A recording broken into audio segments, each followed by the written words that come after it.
Yo, yo, yo. What's up? I was just waiting for that viewer number to turn to 1 from 0 to 1. What is good? I don't know who's in chat, but shout out to you. It is because of you that this stream has started. Yes, sir. Yes, sir. Let me make sure I have the right chat on screen. Custom CCS. No, no, no. Not custom. Man, this feels crazy. It's been a minute since I streamed. It's been a minute since I uploaded. That just happened a few days ago. If you're watching this, watch that video. But yeah, it's been a minute. It's been a minute. I figured, it's been 4 months since you guys have heard from me. We've hit milestones. Videos have continued to grow. I've still been on the internet, but I have been busy. I have been hella busy. I'm not gonna lie. Not gonna lie. And today I want to talk about it. Um, I want to talk my shiggity, as one would say. Oops. I typed in the wrong CCS. Uh-oh. Might be in trouble, chat. Might be in trouble. Oh no, I got the CCS back. Okay. But yeah, I was still watching shows, still watching anime. And then we're gonna talk about the main thing that I was doing, which was college. I started college this past fall. If you didn't know, I attend Texas Southern University in Third Ward, Houston, Texas. Yes, sir. Yes, sir. Or ma'am. Yes, ma'am. And so that's where I've been. Today's actually the last day of my winter break. If you're in chat, let me know how the audio is going right now. Hope there's no feedback, no lag or anything. I tried to set everything up as well as I could remember. But yeah, this past semester I've been really busy at TSU. I perform with the Texas Southern University Marching Band. I perform was good, Ace. Shout out. You look great, honey. Oh, I don't like how this chat looks at all on screen. Okay, I'm gonna change that while I'm talking. Hopefully I can multitask. But yeah, I've been really busy. I've been performing with the Texas Southern University Marching Band over the past semester. What else? That's really it. Not gonna lie. A lot of what I've had to do has to do with that because band takes a lot of time. Not gonna lie. In some of the circles I was in on the internet before, they don't really get it, which I don't blame them. You know, band's not super big where everybody is. But it was a lot of time, and it will continue to be a lot of time because I'm about to go back. Okay, this should be good now. Had to make a new CCS. CCS is basically how the chat shows up on screen for you guys, because it looks different for me than it does for y'all. You on scholarship? Yes, I am on scholarship. I don't know if I can say that or not, but yeah, I'm on scholarship. There shouldn't be a reason why I can't say it. I'm on multiple scholarships. Band's not my only one, but it is my main one. That looks a little bit better. It'll do for now. But yeah, I was busy doing that this past semester. And then just other college things that you do. We'll get into it a little bit more. But yeah, I'm on scholarship. It was really fun. I got to travel basically all over the South a little bit. Not really. We went to Louisiana and Mississippi. And that's it for this semester. For that semester.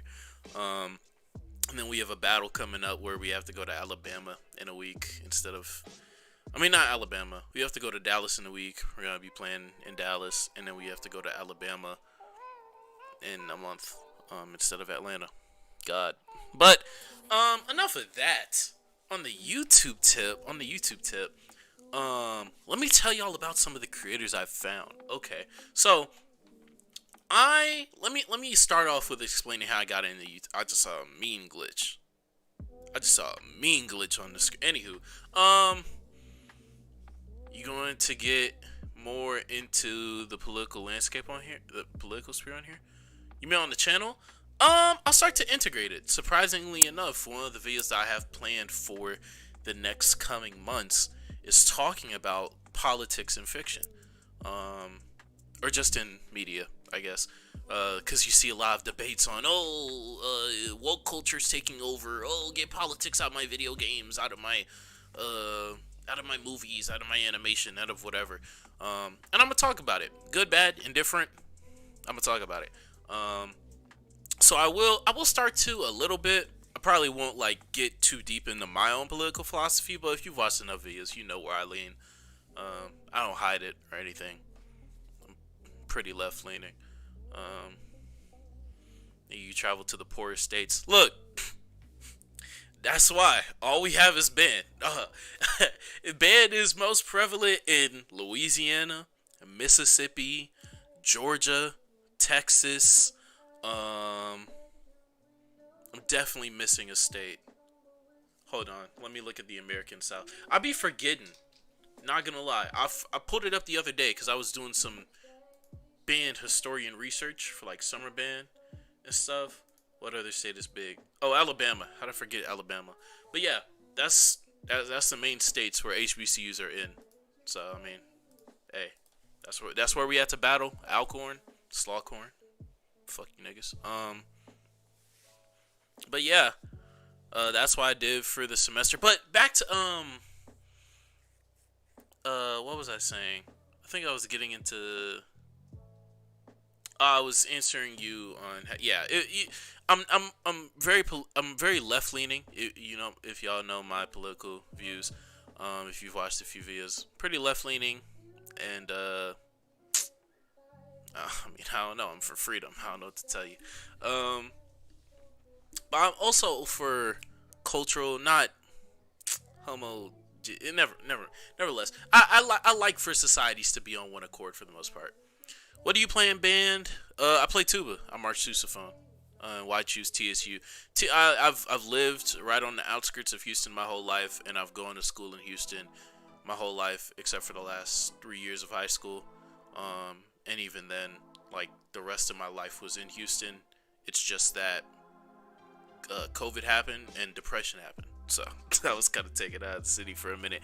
But also, I know I've always wanted to go to a HBCU. My cultural identity is very important to me, as well as me just knowing the area of Third Ward like really well, because my church is there. The first school I went to was there. Half of my friends are from there. The music that I was doing growing up, all the events and speeches that I would say would be in the Third Ward area. So I just know that area like the back of my hand. And TSU specifically, the band in the school are building something great, and I want to be a part of that. My freshman class is the largest freshman class in TSU history. My crab class is the largest crab class that TSU's had at least since 2006, if not before.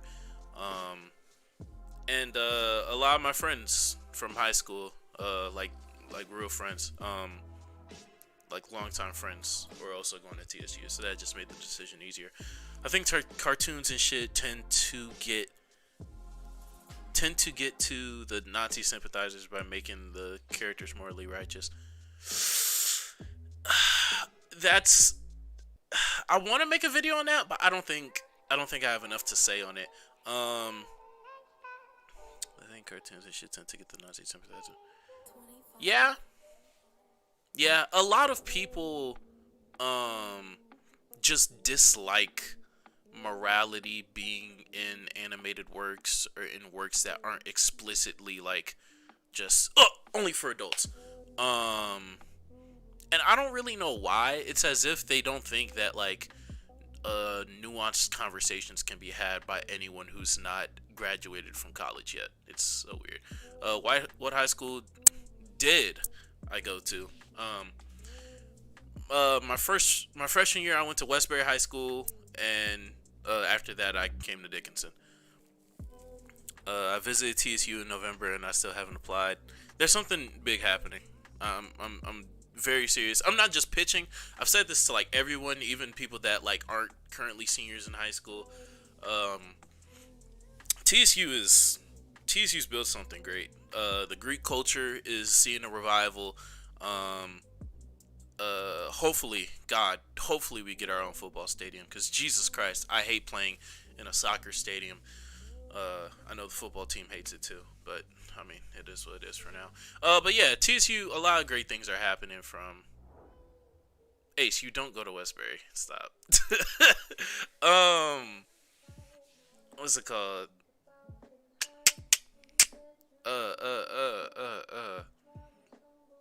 but yeah, TSU's building something great. TSU, for real, with my freshman class, the band is bringing more eyes. Just HBCUs in general are on the upswing. Everything from Dion to Megan graduating from TSU a couple years ago. A lot of celebrities are bringing eyes to the culture. And also, we're just seeing a lot of funds come into the school. A lot of alumni are starting to give back more, especially for TSU. TSU's always struggled, with alumni engagement and funding. And you're starting to get it now and for the foreseeable future. Also, all my professors were really good. I lucked out. All my professors were really good, really understanding. Especially for me, someone who's like really busy. We were having practice till 1 a.m. every day, and then sectionals till 2. So considering that, I still passed all my classes and I have a 3.0 GPA after my first semester. So there's not a lot of marching band content on YouTube. You should try that on there. We're going to get to that today. And actually, you're right. But there's a growing community because this year, look, I'm not trying to brag because if y'all were here at the beginning of the stream, I had to watch my words very carefully. I participate and perform with the Texas Southern University Marching Band. I'm a freshman. What's it called?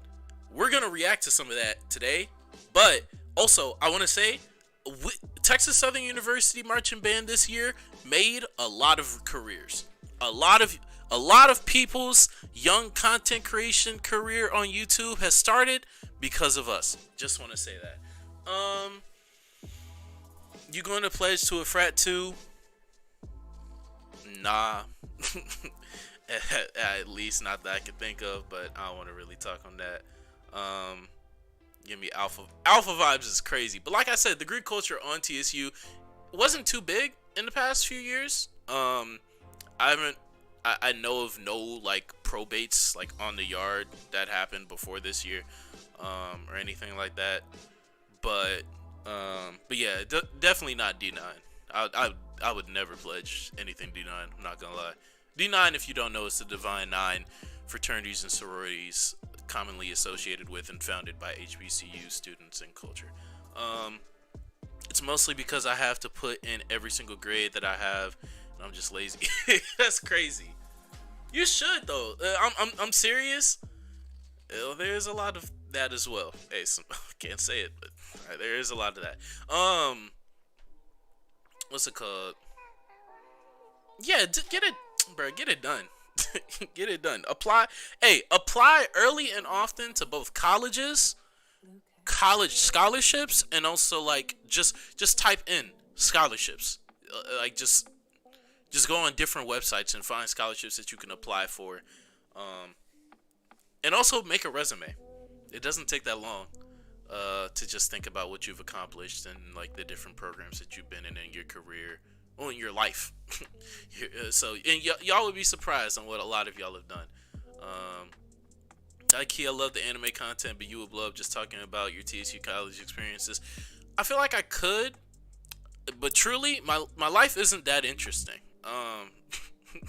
My life is not that interesting. It wasn't that interesting before college. It hasn't become that interesting in these past 4 months. Like I've done more, and I still talk and stuff, but like most of the time, I kid you not, I wasn't like partying or nothing crazy. I wasn't in nobody's sheets for real. I'm not gonna lie to you. At every turn, I was trying to be on here. I was editing, I was recording, I was writing down script ideas, and if not, it was banned until 2 a.m. Practice for us. Practice was sectionals was an hour before practice, and practice was from 4 to fucking whenever we got the job done. And I don't think that'll be changing. But yeah, there is a lot of experiences that I think just college students in general like need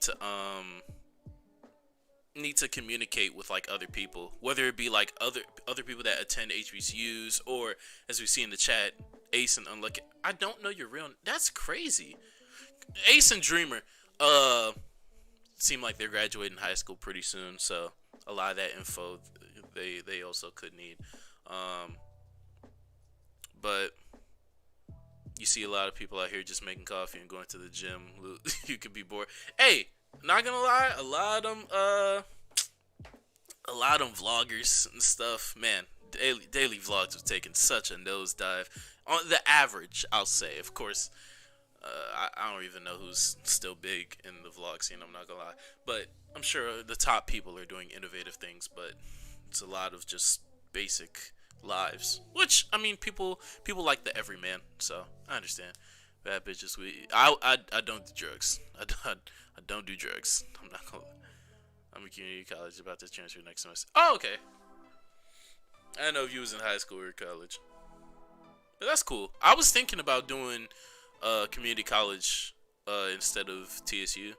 Um, so I could have the opportunity to still put my all into this while still doing college. Because I need to go to college. I understand that. But I think I did make the right choice. As much as I did miss making videos consistently and also streaming, because I was trying to get into that as well, which I will continue to even when I hop back on campus tomorrow. Not streaming tomorrow, but I'm saying even while I'm on campus, I'll be streaming. What's it called? I do value me still like living in a building with other people, and just having to interact with more people than I was before, like my senior year in high school. Because I was getting on the bus, going to school. I had a few friends. I was still a jokester. I was still myself. Um, I'm not Mr. Funny or anything, but like, I went home, came home. I went to school, came home, got on Discord, and was making YouTube videos. So it wasn't the most social life. So I think, the full 4 year and HBCU in a city experience, I needed that. It was free, right choice for me. Hey, I mess with it. It would have been for me too if I would have gone to College of the Mainland, if y'all don't know. But if I would have gone to that school after graduating high school, then it would have been free. Which God knows I need something free. Hey, look, I ripped up the paper with my code for my refund. TSU, if you could mail that to my address again, that would be greatly appreciated. Anywho, but I do want to get into like y'all seeing firsthand on what I was really doing. Like if you don't know anything about HBCUs, if you don't know anything about HBCU bands specifically, I just want to get y'all a little bit into the life that I was living the past 4 months. Oh, hold on.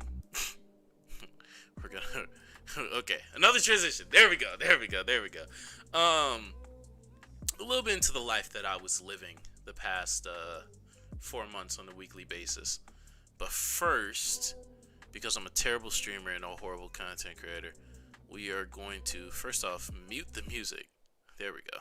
I love the music. I don't even know what's playing, but I'm gonna pause it. And we're gonna watch. I think this is unanimously like a top 5 song that we played this past semester, and we played it in our first game in the second round of the 5th quarter. If you don't know how marching bands work, we have the 0 quarter, which is before the game. So if both bands get to the game before the game, you can go just back and forth at each other, playing songs.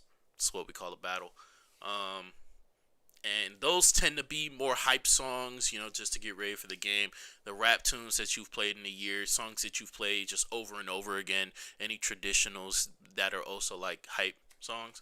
But the 5th quarter is after the game, and people still stay for that, like, because in HBCU games, especially for classics such as Texas Southern versus PV, a lot of people stay afterwards to listen to our new songs, R&B, where we'll play more R&B tunes, more pop tunes, and just more like songs that are out of the normal rap that we may play in other what's it called, other other parts of the battle. I can't see the chat right now though. Um, this sucks. But let me make sure that y'all can hear. Y'all will be able to hear the desktop. Oof, I'm gonna have to mute the mic. Oh no, wait. I think I know a way to do this. Hold on, we're cooking with Crisco for a minute. Give me a second. If I do this, right, and I do desktop audio to do that, I think y'all can hear this.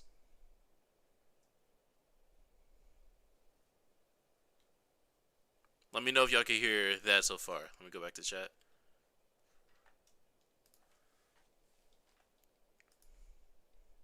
Let me know if y'all can hear when y'all get to it. It's a delay between me and you. You guys don't understand. What's good, Skinny Bob? Battle of the Bands, yeah. Back to editing, might be back. How are you sweaty in the game? How sweaty you be in the game? Surprisingly, I don't be sweaty. Not even really surprisingly. That's a lie. That's a lie. I just lied. Don't believe a thing I say. But I look. It depends. That battle I was really sweaty, cause for some reason the second half went. Oh, y'all couldn't hear that? Dang. Okay. I'm gonna try to fix it. But what am I saying? That battle for some reason the second half just like flew by, and it felt like it just went by. It was the fastest second half that I think like we've ever had. I don't know if there's any validity to that, but I was still sweating from halftime because that was our first halftime performance. And probably no, that wasn't the hardest I marched. But yeah, I was sweating a lot. I'm not gonna lie to you. Not gonna lie to you. But okay, hopefully y'all can hear this. Let me know because I'm gonna have to mute my mic.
I forgot y'all can't hear. I forgot y'all couldn't hear me for that. That's insane.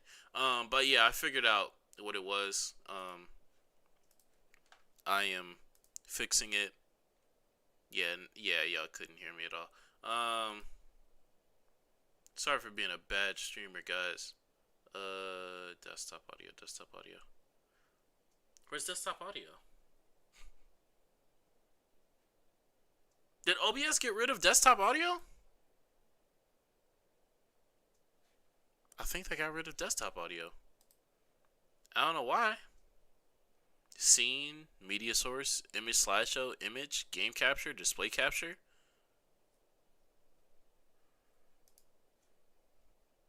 Oh.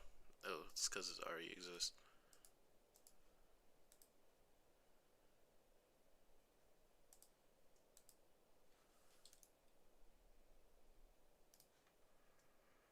I don't know what it would be playing through. Like what? Okay. Um.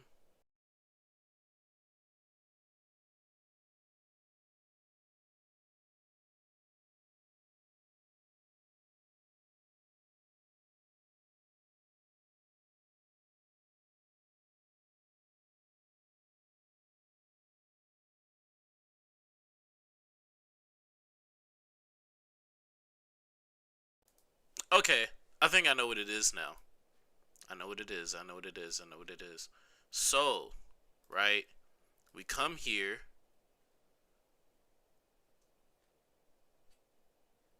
But nothing's labeled as desktop audio.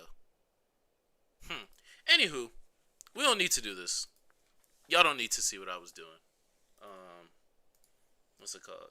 Or at least I'll show you guys later. Uh, yeah, when I become a better streamer. So, what I want to talk about, because I've had it on my mind, and I haven't had many people to talk about it with aside from Twitter. Follow me on Twitter, by the way. Um, I'm sorry to the guys who left because I was having technical difficulties. But I've watched a lot of shows. Not really. I've watched a lot of nothing. That's the only thing I've like consistently just like continued to watch has been anime. And even that during the fall I wasn't watching. I wasn't watching jack shit. Not gonna lie to you. But I have a list here of some of the things I watched, and I've argued with some of y'all about, but not everybody.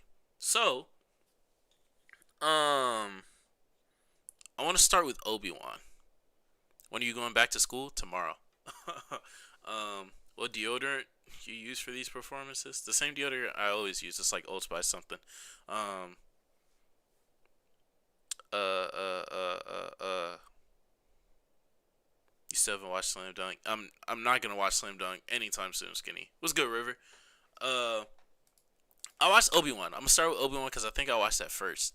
Uh, Obi Wan was mid, and we didn't need it. And I'm tired of people saying that.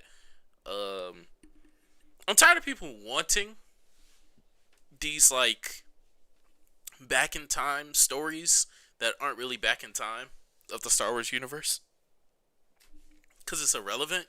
Not, and I'm not one of those people that's like, oh, I can't watch a prequel because we already know it's gonna end. Obi Wan's gonna do this. He's gonna do that. There's like a 30-year gap between movies in the Star Wars universe. Um, like I'm not mad that they're doing stories from that time period. Uh, what I'm mad about, not really mad, but I just think it was irrelevant for them to do Obi Wan. And the reason why is because there are more, I won't say interesting characters, but there are characters where we have like less context on their life for them to get development. Uh, Obi-Wan is on everyone's worst of 22 list. Yeah, but for different reasons. And I think for dumb reasons too.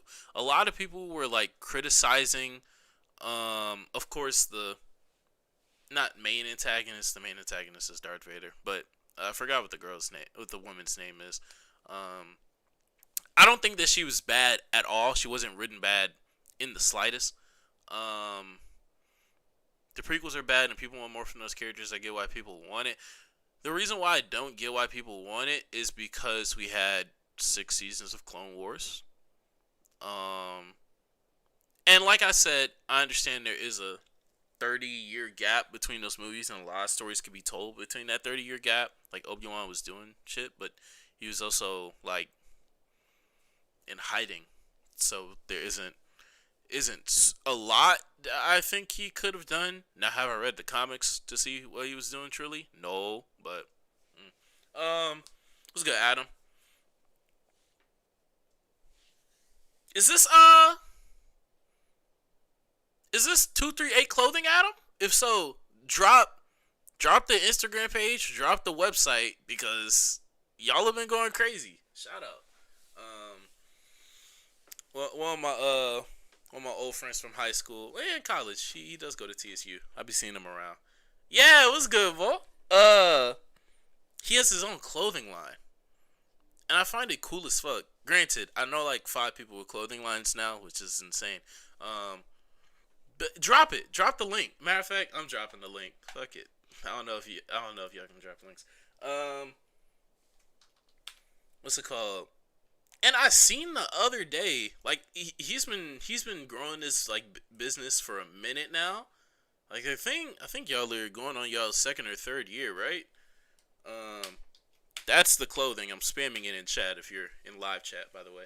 Um, and he got everybody on campus wearing it.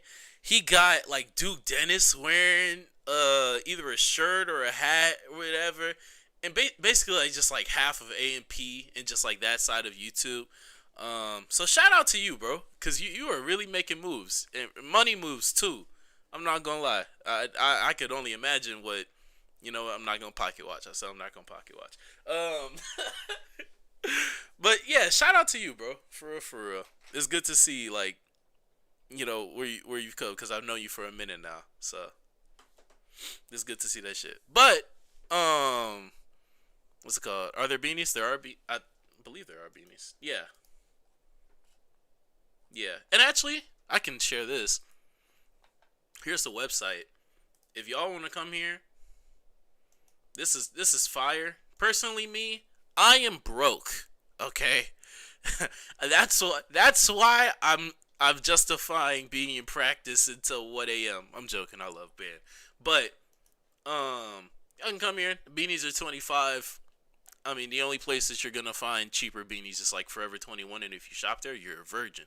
Um, Hats are fire. I think this is what I was wearing in one of the pictures with the AMP people. I fuck with every hoodie that y'all have, and it's $5 off. There's a sale. Oh my god, bro! World champion. Shout out to Astros handling business.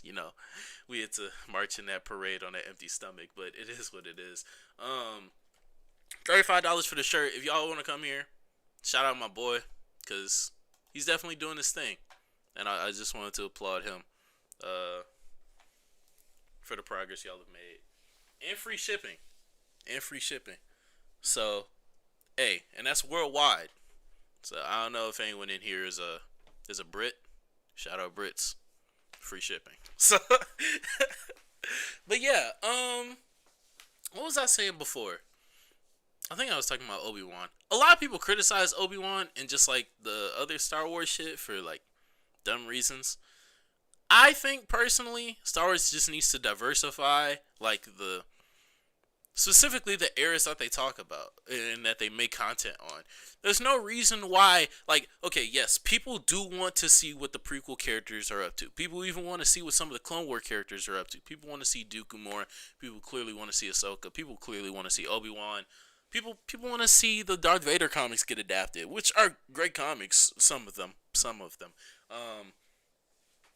Appreciate you, bro. Love what you're doing as well. For sure, I gotta get back on it, but you've been consistent, and I mess with that.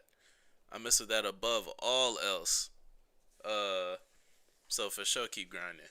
But yeah, they have been diversifying like Andor, and I want to see more stuff like Andor. Now, have I seen Andor? Not at all. I'm taking your word for it. But if they're gonna start doing that, then cool. But there's no reason why, like, um, the things that have come out are all within that time gap. Considering the fact that we have, like, they want to set up this High Republic era with the new movies that they're gonna be making eventually.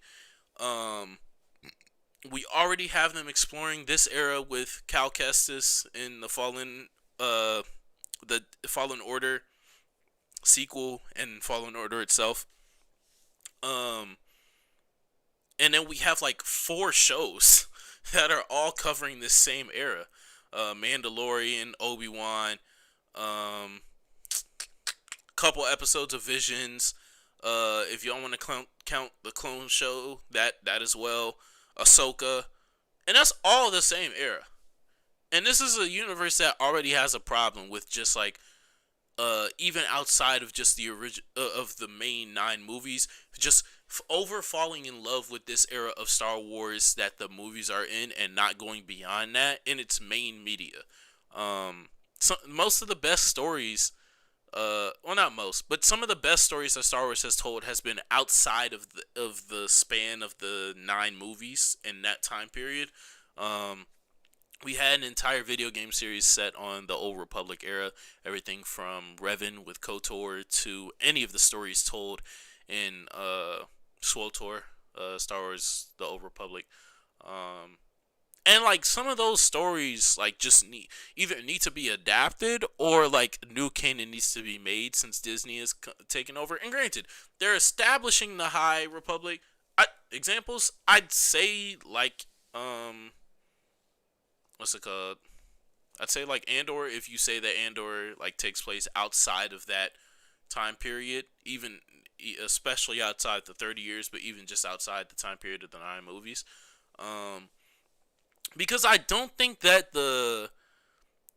and especially consider I need to finish the sentence. I think especially with the precedent that they set in like Star Wars Visions, people care about stories that have nothing to do with the Skywalker saga, right? And although there are a lot of people, and I'd say a majority of the fan base and just people outside the fan base as well, want to see stories on the characters that we've been introduced to already, I say there's a lot of merit to, okay, instead of just waiting for the next trilogy of movies to come out whenever Kathleen Kennedy is going to give the go ahead on that, for like other forms of media or even their own like shows on Disney Plus to be produced in a future time period after this last trilogy, especially in animation. Check out the Everything in Star Wars Should Be Animated video if you haven't. But I think they should start. They need to start exploring other parts of not only the universe, because I could get into the whole thing that they use the same like 6 planets on all of these shows, but they need to start getting into other parts of time and start to actually build out the universe now with new canon. Because other than that, I can very much see Star Wars stagnating, and like of course the MCU has already passed Star Wars in cultural relevancy. I can see DC doing the same thing with James Gunn taking over. I can see. I can see. Can I see? I think with these movies that the Avatar Studios is about to put out, I can very much see Avatar coming back into cultural relevance for the next 5 years and beating out Star Wars in a lot of ways. Probably not like overall merchandise. Avatar's never been too strong in merchandise, but just like I said, cultural relevance. I don't know. I can see Star Wars eventually sliding down the totem pole of multimedia franchises because of them clinging on to the model of, okay, well, a movie's gonna come out and then we're gonna make shows based off of whatever era that is, and I think they need to stop that. But I'm not gonna get much pushback from saying, "Oh, Obi-Wan was unneeded. Obi-Wan was bad." I don't think it was bad. I just think it was irrelevant. But one thing I will get pushback on is Miss Marvel, because it's good. Miss Marvel's good. Miss Marvel, okay. I hope that was clickbait enough. Well, not clickbait, but just bait enough. I really liked the first half of Miss Marvel more than even the first half of everything else on Disney Plus that the MCU had passed out, basically, with the exception of Loki. And although the last, I think it was just 6 episodes. The last 3 episodes did get worse. Like they were like below average episodes. I don't think it was horrendous to the point where it brought the show down to basically be like Moon Knight level, if not worse. I don't trust the Avatar studio shit. The comics has been mid. Korra's mid. We're gonna get some more mid. I don't think it's the same people making that, if I'm not mistaken. Damn, MCU passed Star Wars in the zeitgeist. Yeah, the MCU and just Marvel in general has been past Star Wars when it comes to cultural relevancy. I'm not gonna lie. Basically, since the mid 2010s. No, when Force Awakens came back, and in America, I believe it was getting beat out by the Avengers Age of Ultron for like a lot of weeks until it went worldwide, and then I don't remember if it re-released or whatever. But that was the first Star Wars movie that we had in over a decade. It was a new trilogy, and it was getting beat out by the worst Avengers movie, the middest Avengers movie. It was, and look, I could, yeah, Star Wars is taking it back. Probably not in merchandise, like I said. Star Wars will always be a merchandise giant. Because they just have so many any series with identifiable like space travel and ships will be a beast in merchandise sales. It was good movie theater. This is crazy. I don't know whether to call you movie theater, King Bird, or Storm 800 or 8,000. Good job. Good job. You made three great names in one username. I only watched the first episode that one time since stage one. Stage one. Ow. Are you talking about? I don't know what you're talking about. Skinny. Oh, I think you're talking about Miss Marvel. But yeah, I don't know. I really liked Miss Marvel. It was excuse me. It was the show that Disney Plus most came out and said out the gate was like, yeah, this isn't a superhero show. And it wasn't that. It was a teen rom-com for the first 3 or 4 episodes. The problem is they started to build a plot and then they tried to make an objectifiable villain, and I hate it when Marvel does that. Marvel is the reason why I'm falling out of like good and evil stories. Not comic books, but like the movies itself. Forcing these stories to have a clear good side and a bad side, or try to get you to pick sides in general, is the dumbest thing in like their modern movies and shows. Because they forced it with WandaVision. In my opinion, they did the same with Loki. Like these shows don't need to end in a big fight. They don't need to end in these imaginative set pieces. They don't need to end with people swinging wands and throwing punches and flying. It doesn't need to be that. I'm not saying that we need Green Book, the Marvel movie. That's not what I'm saying. But I just don't think that there needs to be a clear good and bad in every single one. Yeah, if I'm not mistaken, Loki. Let me remember how Loki ended. Yeah, I think there could have. I think they vilified the TBA too much in Loki, and also forcing in forcing in what's his name, Kang, at the very end. That was stupid. That was a major detour from the rest of the season, and it was purely just to introduce him for this next phase. Yeah, I think we just need more chill MCU projects. And I thought that's what Disney Plus was supposed to be. And for the first 3 episodes of every Disney Plus show, it kind of was that. And it was the most in Miss Marvel, which is why I really like it. Shout out CMB. That's my boy. Sometimes violence is the best medicine. Most of the time it is. I'm not saying there doesn't need to be violence. I'm just saying there doesn't need to be a morality symbol attached to it. That's all I'm saying. Not every MCU project, like when I watch it, all I think of is pressing L2 and R2 in Infamous, because that's what the characters will do, like in the last act of the movie or in the last 3 episodes of the show. Happened in WandaVision, happened in Loki, happened in Miss Marvel.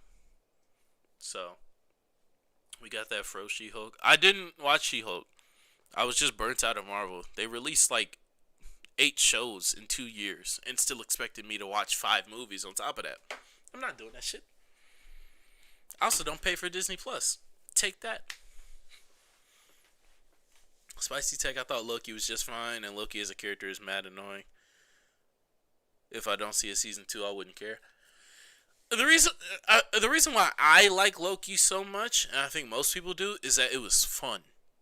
Like, he was just doing stuff. Like, he was just going everywhere. And for what Loki is in the Marvel Universe so far, that's all we need. I forgot to turn the music back on, so it's just been me talking. Uh, there we go. Yeah. But I can see that it's not for everybody. Um, but I tried to view the show as like Loki's bizarre adventures for the first like 5 episodes. Until they ruined it. Okay, Loki is one of the better last arcs in those Disney Plus Marvel shows. But I still think it does take a detour. Same with Moon Knight, but Moon Knight's is just God, it's horrible. But what hasn't been horrible? Transition. What also has been really fun, I'm not gonna lie, but they were talking a lot on Loki. There's a lot of talking, but that's just him as a character. He just talks. He's bullshits if anything. That's why I love him personally. Him as a character. But yeah, something else that was fun for the majority of it, or has been fun for the majority of it, is Titans. Surprisingly, Titans season 4. I was watching Loki on 1.5 times speed. There's some media that's better. Akaiba made War. If y'all watch that anime, watch it on 1.5 times speed. Everything is better. The comedic timing, the action, even the emotional scenes, and even the singing scene. Everything in that anime is better at 1.5 times speed. If you don't believe me, try it. But it's still a good anime. But yeah, Titans season 4 has been like surprisingly solid. They reduced the cast to just be the main 5. But they did introduce Jinx. But Jinx isn't. There's a clear disparity between Jinx and the rest of the team. And she's not with the team most of the time. She's with Grayson, like everybody is in this show. It's because it's Dick Grayson and friends. But it's been solid so far. I'm not gonna lie. The only thing I don't like so far, and this is spoilers if you haven't seen Titans, but if you haven't seen Titans, you probably are never gonna see Titans season 4. But if you do care about spoilers, what can I do? That's like an on-screen representation. Here we go. Oops. Here we go. Yeah. I'm gonna minimize this. So if you care about Titans spoilers, when this very interrupting and very out of place display of the stream and the chat goes away, this is when I'm done talking about Titan spoilers. So Titan season 4 opens with the team together. It opens with them actually being friends for the first time in like I feel like ever. I always have to do this for every show because I have a horrible memory, but I love media. So I'm on everybody's wiki. I'm not gonna lie. They head to Metropolis actually. Okay. They head to Metropolis to for Superboy to meet not Connor. He is Connor Kent. For Superboy to meet Superman. Because he wants to see Daddy. And they go to Star Labs, and basically, like, you know, Connor goes to meet his dad, and he gets disappointed because Superman, they don't have the license to Superman, so he's not in the show. And there's also no Superman in James Gunn's universe so far. Then what happens? Oh, so he meets Lex Luthor, and they kill off Lex Luthor within like 2 episodes of him being introduced. It's amazing. And basically Connor is like, couldn't meet that dad, but I met Lex, and even though everyone's telling me Lex is a good guy, all he wanted was for me to just like become an overlord. So that's exactly what I'm gonna do. Because Connor, throughout the entire show, the only consistency with this character has been his sense of his lack of identity. And so they continue that here, where he latches on to the first identity that is like technically, biologically a part of him, which is Lex Luthor. He shaves his head, he comes back in a few episodes, and he's like just running shit. He's smart mouthing everybody, he's solving everybody's problem. And then they introduce brother Blood, but he's not Brother Blood yet. He's kind of like slightly going crazy. And him and Raven are bonding. Beast Boy is going through some shit. I don't care about Beast. Look, watching Titans after dealing with Young Justice season 4 is like a complete opposite side of the coin. Because I don't care about Beast Boy at all in this show. That's the only thing that hasn't gotten better. Beast Boy. Because I don't care about the animal subplot. I guess they gave him something to do. He gets screen time. I'll be watching it. But like, I don't care. Is Doom Patrol good? Doom Patrol solid. Doom Patrol solid. Most of the stuff on Titans, I mean, most of the stuff that debuted on DC Universe is good, except Titans. But yeah, Titans is off to a solid start. They've given a lot of the characters some much needed development and screen time, and just gave them something to do for themselves, except for just running around Dick Grayson. With the exception of, like I said, for me personally, Beast Boy and definitely Tim Drake, because Tim Drake gets shafted the entire season. Half the time, the other characters are out, they just tell Tim Drake to stay back at Star Labs, and he and this dude just hit it off within the span of literally like 12 in real time hours.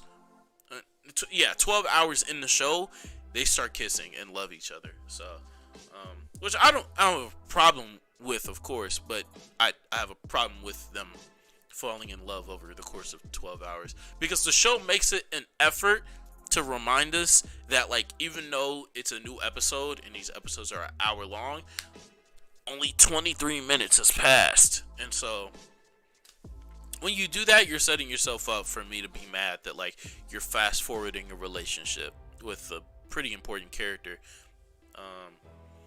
Did you check out Peacemaker? I haven't yet. A lot of the good, the actually really good shows that have come out in 2022, like a Peacemaker, like an Andor, there's something else I haven't seen, and it's like really good, and it's from one of those franchises. I can't remember, but yeah, I haven't watched any of those. Shout out Nightly Reviews. I've been watching this channel for a few months. I finally commented on his video where he was giving us a sneak preview of his 2023 content, and it looks fire. So shout out him. He has like I'm gonna guess it, a 30-hour video on Ninjago, and I watched all of it. Even though I haven't watched Ninjago past like season 4, I found him when I was going through like my phase of watching the 5-hour iCarly video and everything, and his Ninjago video popped up. So check him out. He also does other content aside from the Ninjago video. I guess I have to show you guys so you believe me. Let's see. Oh yeah, the MCU video. I might have found you through the MCU video because I was doing research for my own video, which isn't coming out. But yeah, it's not 5 hours. It's not even an hour long.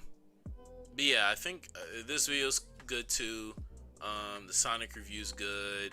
I have to watch these two and this one also. Yeah, cause you were going crazy with the Christmas content, and at the time, here's the thing about me. I was passing my mom every day watching like Hallmark Christmas movies, so I was already like consuming too much cringe Christmas content, so I had to put your videos on the back burner, but they're all in my watch later, so I do have to watch them. But yeah, shout out to him. You're gonna make me blush. Hey, look, bro, everybody, I've been gone for too long. I've been gone for 4 months. Everyone that shows up in the stream that deserves a shout out, I'm giving them a shout out. But yeah, shout out to you for real. Sub to Nightly Reviews. He's on the come up, and he hit 3K. So, good shit, bro. But yeah, that's. Oh, another. Oh, I guess we're done with Titan spoilers. Come back, guys. All 3 Titans fans in the world, you can come back now. I'm done spoiling. The last movie or show that I want to talk about before we actually do something with this stream. Black Adam wasn't bad. It wasn't a bad movie at all. I just saw that glitch. I saw that OBS. I don't know why you did that. Stop. Stop messing up my stream. But yeah, Black Adam wasn't bad. The worst part of the movie is the very beginning. Why on God's green earth would you shoot this magnificently shot composition and progression of this backstory of our titular character and then add a modern day voiceover over the footage where I can still hear the audio in the background of these people just naturally acting?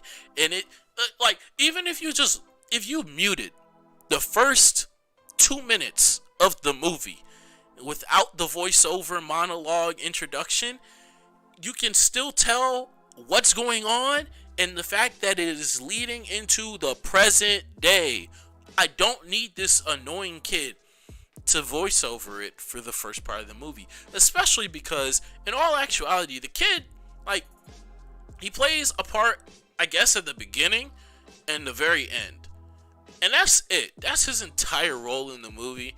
Now granted, the beginning and end of a movie are arguably the most important parts of any piece of media in existence, but trust me when I say his voiceover doesn't matter and his existence is easily replaceable. So he's probably the worst part of the movie, but beyond that, I like the character interactions. I like Dr. Fate. I like everybody else. It wasn't bad, right?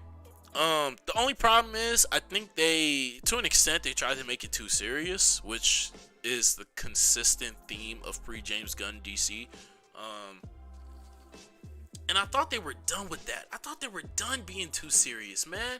I really did. But this movie, it took itself too serious a little bit too much, which is why I think it didn't. A lot of people didn't mess with it as much as I think they did. But it was fun, and The Rock was having fun in the role. You could tell that, and so was Dr. Fate, and so was Hawkman.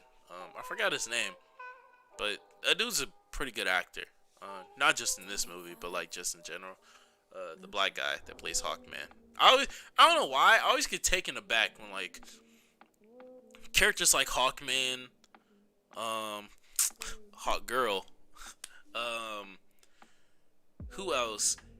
But basically, what I'm saying, when these characters get played by like black people, right?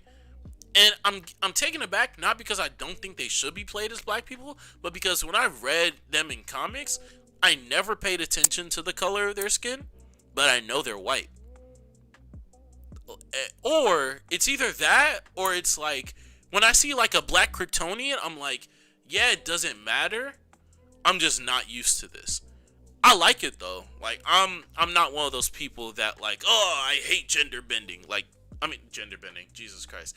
I hate race swapping and race bending characters. I'm not one of those people. I truly don't care, and everything leads to progress. So I mean, do it. But it gets me taken aback a little bit. Like I said, he's a great actor, so I like him in the role personally. And I just don't think the movie's. I think it's fun. And sometimes that's the racist in you, Cardi. Look, bro. Look. It's just a surprise. It's like a pop-up book. You ever read a pop-up book and like the next page's pop-up is like bigger than the rest of the book? That's what it is to me. It's like, okay, we're reading. Okay, whoa! Oh, okay, but yeah, if that makes sense, you belong here. Whether it be in the pop-up book or just an actor in the role, because Hawkman's race doesn't matter. Neither does a Kryptonians, because they're fucking aliens. So in all honesty, a lot of those stories could be better told with a minority playing them, because then you could tell better stories about their alienization in whatever show they're in. For example, like a Starfire. Like, if we just saw a white alien in every show talking about the fact that she doesn't belong on Earth, it's like, you fit right in. I don't know what you're talking about. But now she's in the 11%. I think we're 13%. So type B. But yeah, that's all the show. That's all the shows and movies I want to talk about from the big three media franchises, I guess: DC, Marvel, and Star Wars. For now, because now, and I don't. Okay, I need to. That should be funny as fuck. I forgot what I said. I just said a lot of nothing. Not gonna lie. That's the worst thing for me about streaming. I just be talking, and it don't be making sense half the time. Hey, this is a great time. Thank you for watching, cause I don't know what I'm talking about. I also don't know how to get this audio working from Chrome. I don't know, cause it's not registering as desktop audio. Yeah, it's not. Nothing's registering as desktop. I guess it's because it's on the second desktop. If I put it on this desktop, will it work? Let me see. It's still not working. What? What are we doing?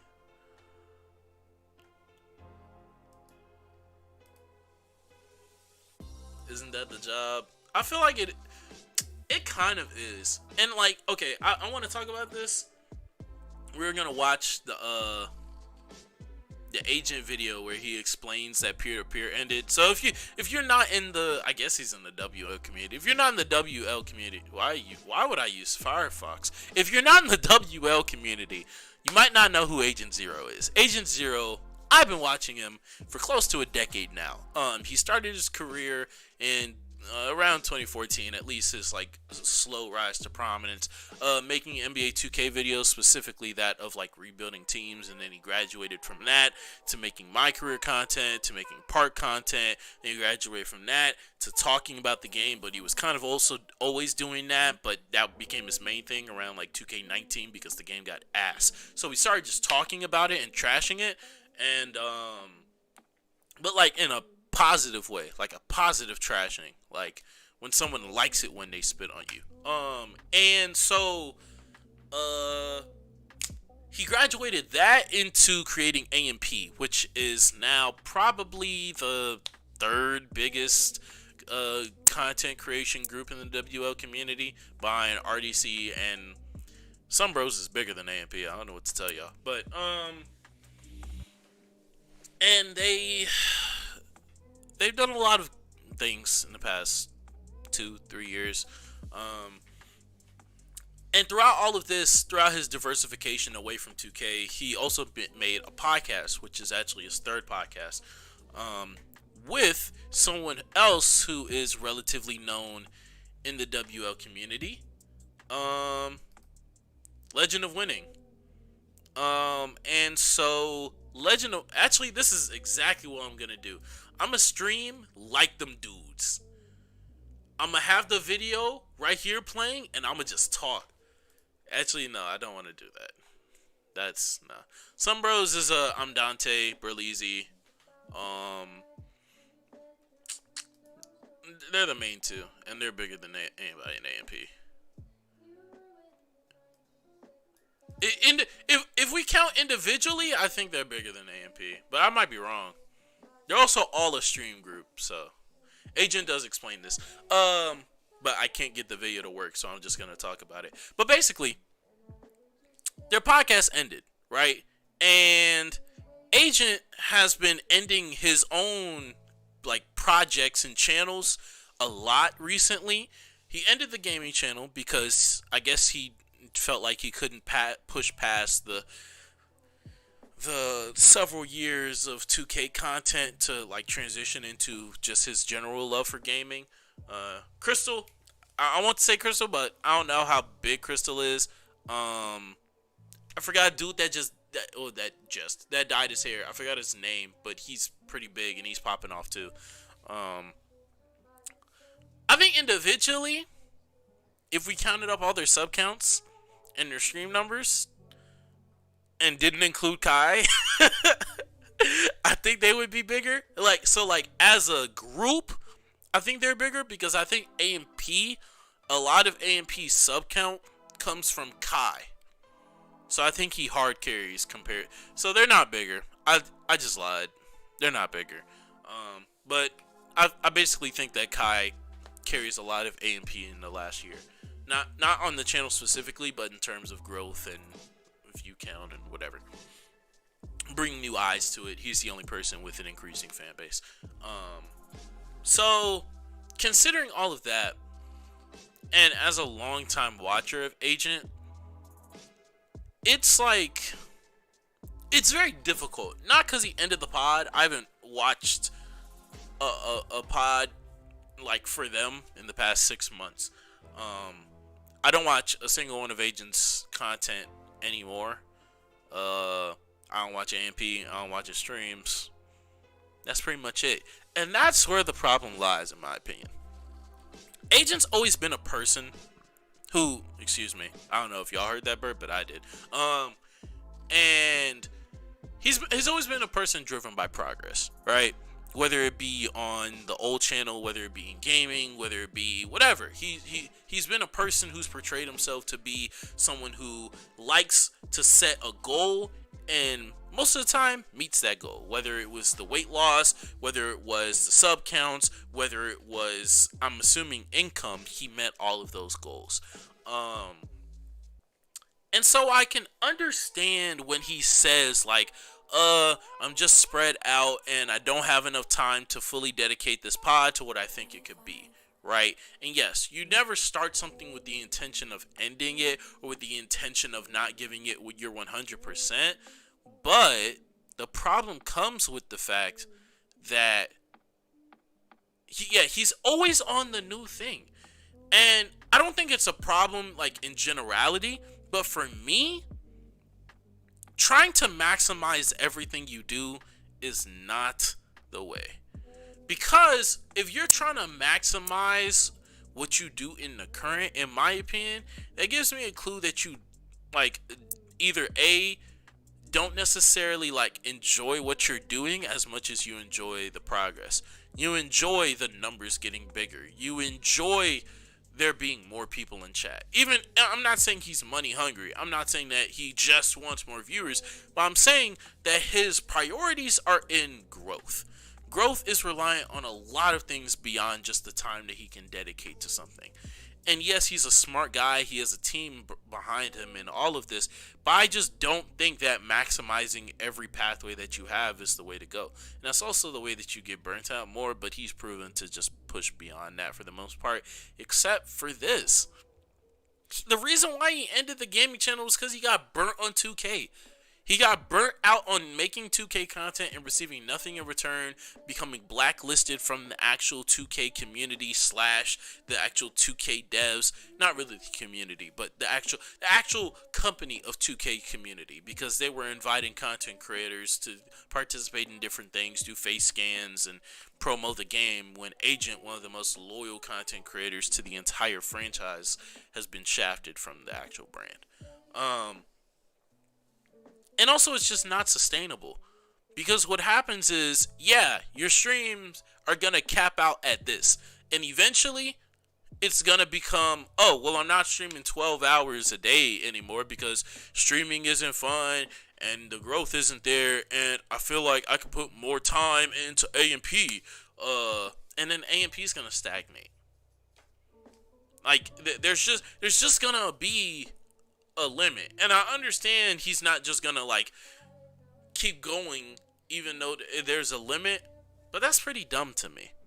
Because granted, in this scenario, I think he was able to transition, because I don't watch his streams, of course, so I'm sure that the release option that the podcast was served as an outlet for him to talk about things other than 2K at the time, do things that were less high budget, that had less of a budget than A&P, and do unstructured, uncontained content where he could speak his mind on things.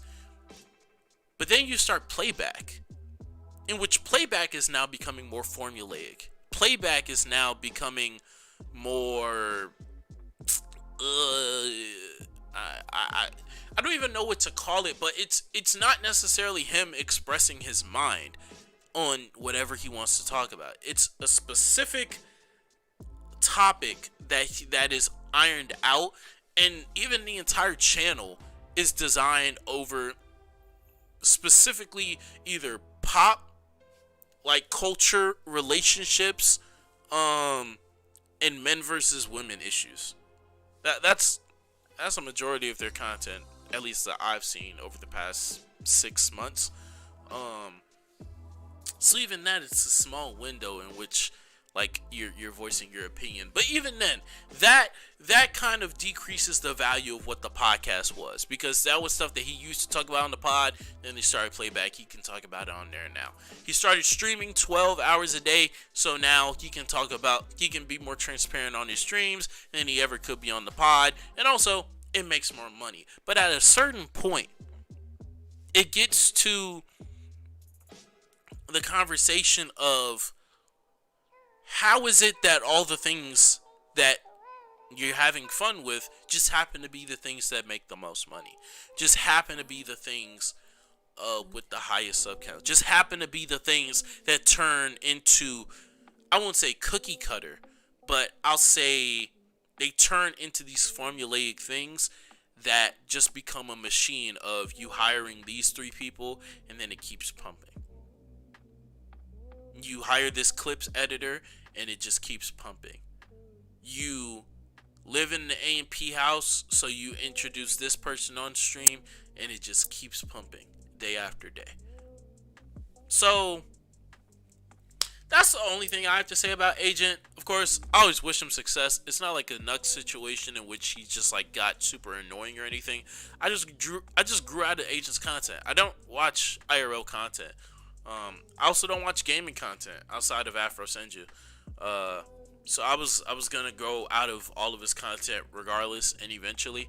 But let me actually read chat, because I was just on that soliloquy. The thing that worries me, because it could happen with other content creators, like Let's Keep It a Buck, if they ended, I don't know what I would do. I don't think that's the case with Let's Keep It a Buck. The difference is, excuse me, although someone like Sage and Bezos just graduated and their majors probably give them job prospects that could potentially take them away from content creation, Sage is really liking the direction that he is paving for himself, and also becoming more ingrained in his own community as well as Let's Keep It a Buck. So I don't think that he could step away. The most likely person to step away would be Bezos, and that would be a big blow to Let's Keep It a Buck. What's it called?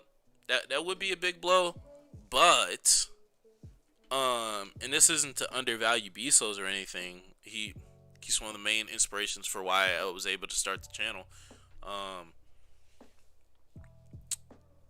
The pod not only would continue, it wouldn't get better. That's not what I'm saying. But the pod not only would continue, but also the other people involved with the pod have like higher stakes into the pod's success. That like Omar, Damo, and Sage would just collectively put more into the pod if Bezos were to get a job or not want to be in front of the camera anymore. Shout out Archie. You love dick, so I don't know what this propaganda in chat is, because I don't like penis, me personally. Playback ain't it. They just be talking about the same things. That as well, I think they have a lot of dead opinions on that channel, but that's just reaction content in general. I think men versus women problem channels are corny as well. Yes, they very much are, because they speak in hyperbolic situations and give more clout to situations that aren't real life and just aren't relevant either. Conversations that Twitter ran into the ground years ago, basically that as well. Playback is using the Abba and Preach motto. It's successful. It is successful. I wonder what happened to Abba and Preach. I wonder if they're still getting numbers like they were in their prime. Talk about the downfall of Nux Taku. You see, I could, and I will, because I'm not gonna make a video on it because that's messy. So instead we're gonna be messy on stream, because we're an hour and a half in? About an hour and a half in. Look, I grew up one of the biggest fans of Nux that you could probably find on the internet when I was first getting into anime in 2019 and 2020. Um, it just happened to be that less than a year into me watching Nux, he decided to change his content uh, for the worse. The reason why it's for the worse has nothing to do with my personal preference. It has to do with everything that it has landed him into. Nux Taku has always been someone who like gets into dramas, gets into controversies, uh because he likes to push the envelope. It even happened in the anime community when he was actually in the anime community. Um but when he switched his content to a more degenerate style of covering basically just like VTubers and internet meme culture, e-boy type beat, it he was he was pushing it. He was pushing the levels of controversy, not to be like more extreme necessarily, but simply just doing it in like every video on purpose in situations in which he would then he was like cancel baiting, if that's a thing. And also, I hate the way that people use the word cancel culture because not everyone that receives backlash on Twitter is getting canceled. Not everyone that a community disagrees with gets canceled. That's not how cancel culture works. But for him, that's how he perceives it. And as a result, that kind of drove his content for the past few years.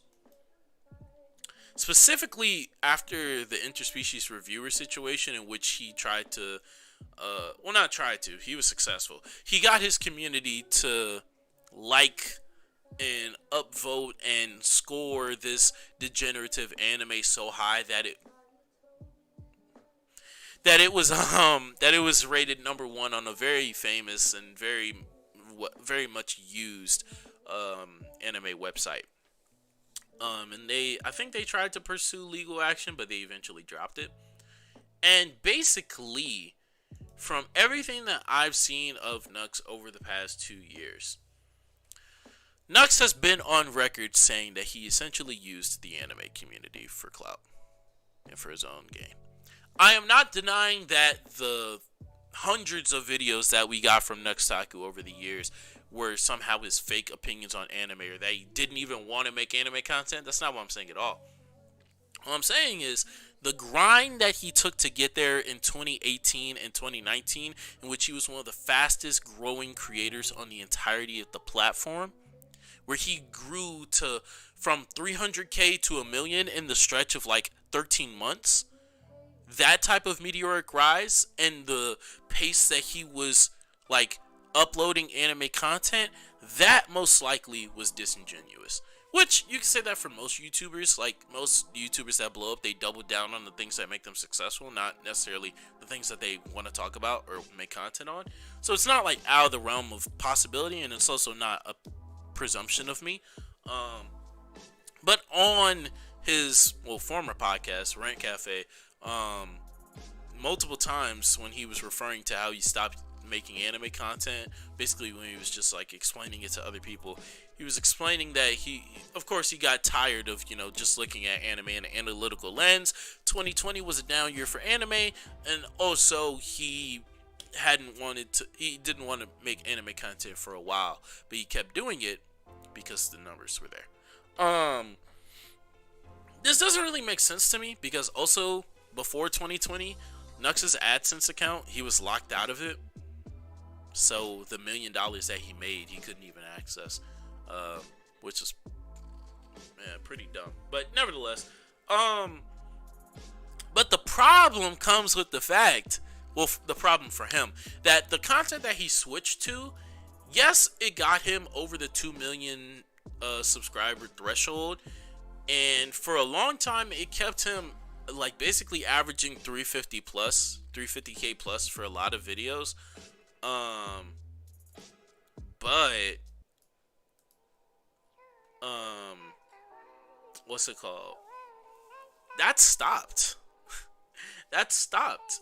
because his content got really repetitive. It was based around a lot of it in like late 2021 and 2022 was based around collabing with a lot of other YouTubers who were like VTubers, which there's nothing wrong with the VTubing community, but they were like either niche VTubers or some of the biggest in the community, and he caused drama with a lot of them.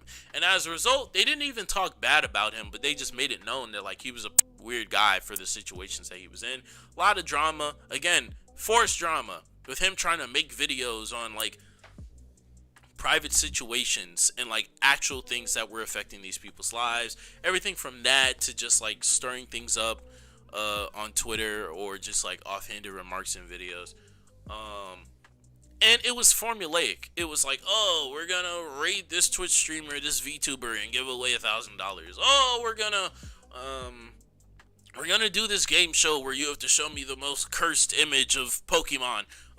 We're gonna do this game show of you have to send me the worst image that you can find of a private text message of Discord. And it became that for like 50 straight videos. And eventually the fan bases from those other communities just stopped watching after like the 5th time he was retreading that subject. And especially in 2022, you see a lot of his numbers drop.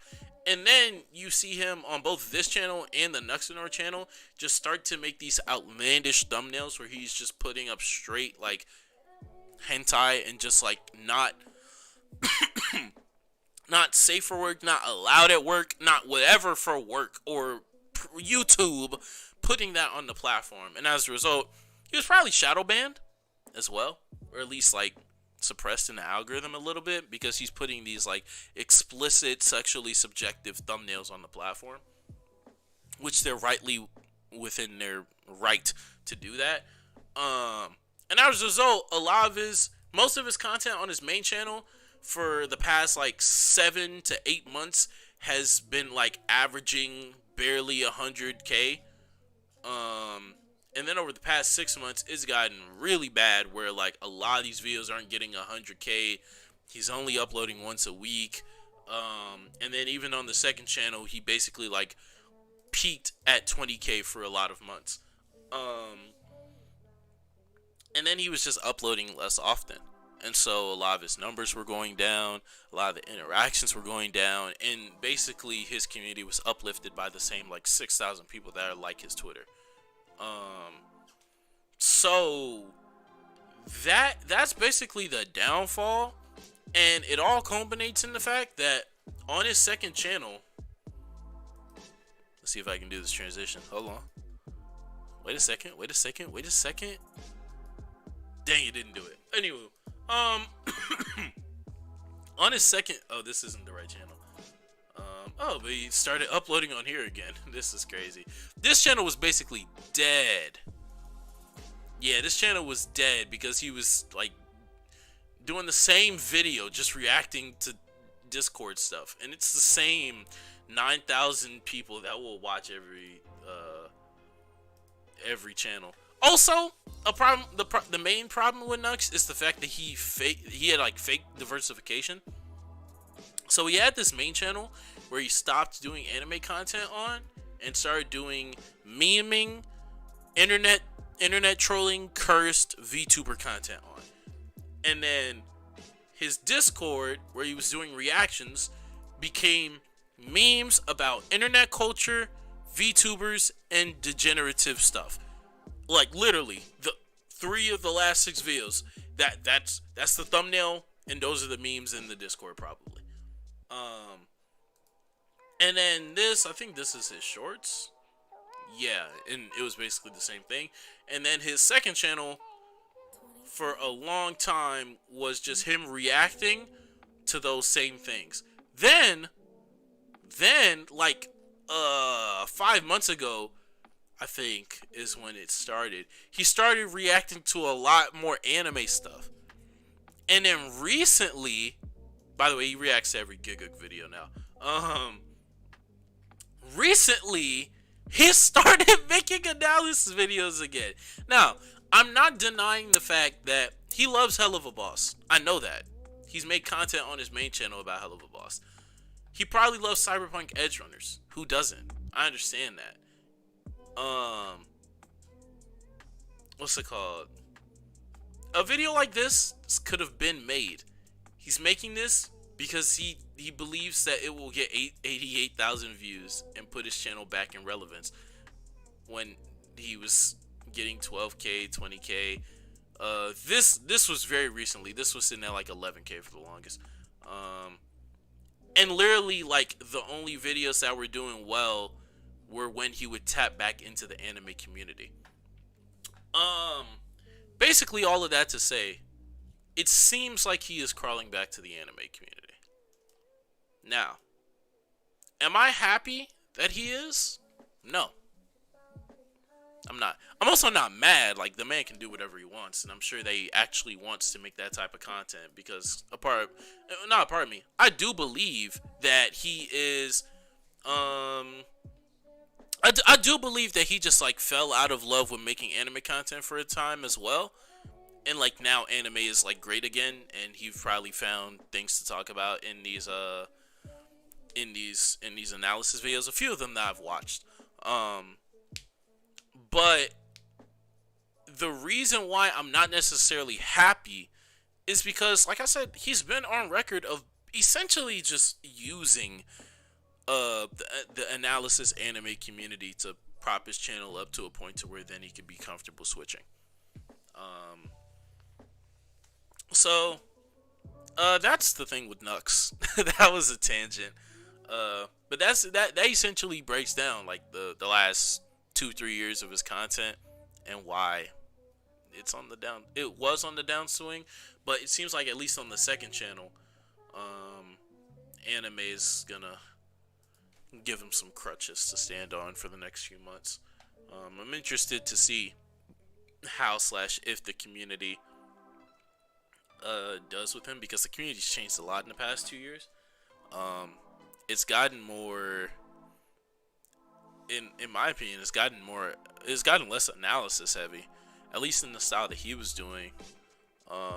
You see a lot more. There's a big divide between, you see either people like recapping videos go crazy, and like the very relaxed talk, or like just hood talk type beat of anime, like parodies more so. You see a big divide in that. You don't really see as much analysis content anymore. I do have to check out a lot of the analysis YouTubers I was watching for a period of time, like Hiding. I haven't checked out Hiding's channel in a minute. But I also think a lot of them probably just like slowed down, on uploading. Because I don't think views were as high as they were 2 years ago. But I don't know. I'll have to go back into a deep dive. Do you think that's gonna happen with Tevin's videos? No, Tevin loves making those videos. He loves those drinking games.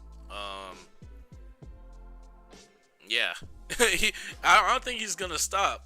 At least on his own volition. The only thing that might slow down is like, I don't think he'll see the same peaks, like view wise.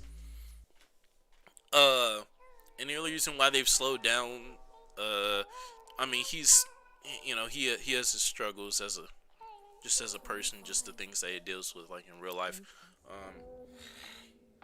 He's talked about that on streams. That's why I'm saying that. I don't know Tevin. Tevin doesn't know me. But I think he slowed down a little bit because of like that. What's it called? But yeah, he loves those videos. That MHA video down to the title and thumbnail was much like another video on the same subject that I initially thought that he was just parroting. Yeah, because there was a point in time in which he was like, he would talk about MHA every few months, because it was a series that he was like always passionate about, and I can understand just losing passion in a subject and talking about it. There's a difference between saying that and saying that like for like of 50 videos, arguably, you were just doing it just to hit a number. Shout out River. He's back. uh, Next to something else. You're right, Loki might be able to come back somewhat well. There's kind of a gap with the videos he did, so it could maybe work. Yeah, there is, and there's a. The problem is, well, not problem, but it'll be interesting to see if he if he gets those anime viewers back and tries to like convert, well, not convert's probably, no, convert them into like liking his other content by like drip feeding the anime back into the degenerate content. And now his videos suck because no one has the same taste. Oh, you can pull all the stats you want, but if some people don't enjoy it, it doesn't matter. I don't know. Cause by that same argument, like, Nux was in his prime. He was doing it for the analysis community. He was putting dudes on. He was just, he was, yeah. The hood was rocking with his videos for a minute. I say it's getting, like I say, I think it's just getting more relaxed. Like, it's the type of analysis, and also the length of the videos, and also just like how deep into the characters and into the shows people get. Instead of going into one show specifically, it's starting to be just these genres. Like, even if you just look at some of the Anitubers that I know, Crash, even though he's more on the manga side, he'll talk more about like excuse me, oh my god, he'll use a series to talk about like an era of Jump, or he'll use a group of series to talk about like a trend in manga or whatever. Same with me a little bit. But I think like with Broken Ronin, who else? Broken Ronin, the way that Broken Ronin, Bonsai Pop. Check out Bonsai Pop if you haven't. They make great videos. Who else? I think the way that Doofy, Mikey Yubi, Broken Ronin, Phenom Sage, who else? Even Scamboli. I think the way that they turn like talking about a series into talking about a genre, or talking about a trope, or talking about a general situation is much different, and I think that's also just the way that it's gonna start going in the analysis community. I think someone like Totally Not Mark, who does these deep dives into like one series, and that's what they do for a lot of episodes. I think less like creators are gonna start doing that. That's also why I recommended for, I forgot what his name was. Oh my god, I've watched like every single one of his videos, but I had an interaction with him on Twitter the other day where I was like, yeah, I think you have much higher of a ceiling if you talk about like this group of series that have this shared trope, this shared thing that you really want to talk about, compared to pigeonholing yourself into one series. Tev might have to retire though, forced because of his liver. Partially a joke. Hopefully he takes care of himself for real. Apparently he does. He does. It's not like he binges the Johnny Test episode with the Boondocks. Shout out to Caleb. Yeah, shout out to Caleb. Shout out to Anime Doja. Rivers has been doing this thing on there, and his face is on the videos now. Ownership. Yeah, ownership stakes. Argue percentages. Not set salaries. Let's go. I might be biased, but I think the analysis videos really depend on the argument. You know, if you're just jumping on the bandwagon, which a lot of people do, then the video's gonna be worse off. Oh, for sure, and that's why I'm happy that for I mean, y'all having y'all convo. I'm not gonna talk about the convo.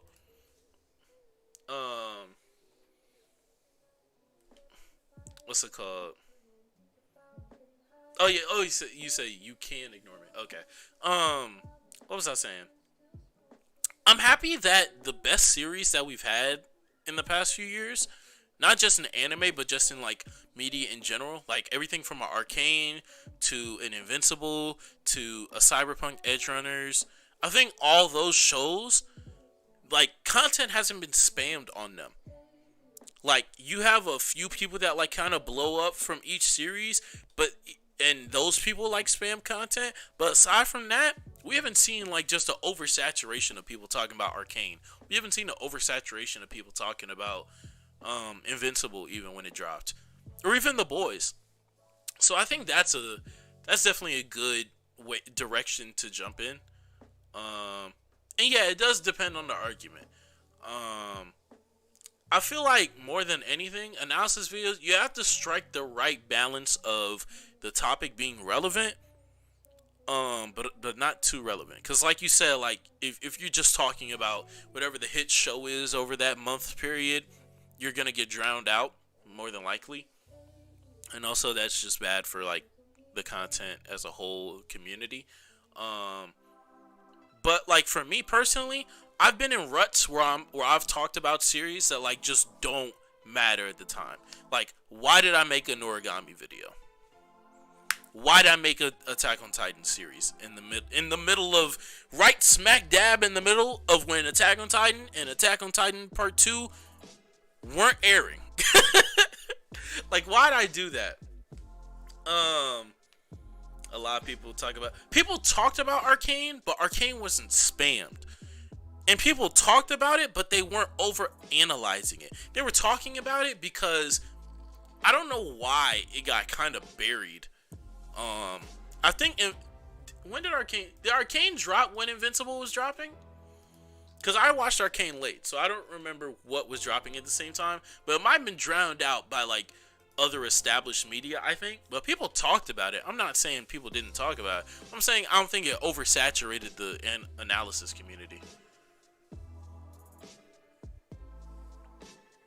Moving like a gig or something is crazy. Depending on how Netflix releases Vinland Saga, I will be writing my first video script ever. Any tips?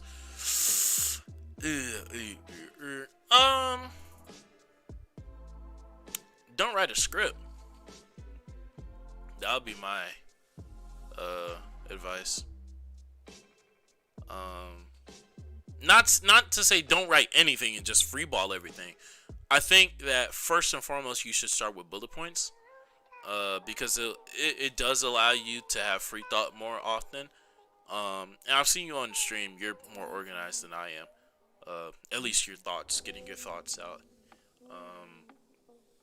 So yeah, that would be my advice. Don't write a script off start and then like try to follow that from the very beginning. Write bullet points. Allow yourself to free think and free speak.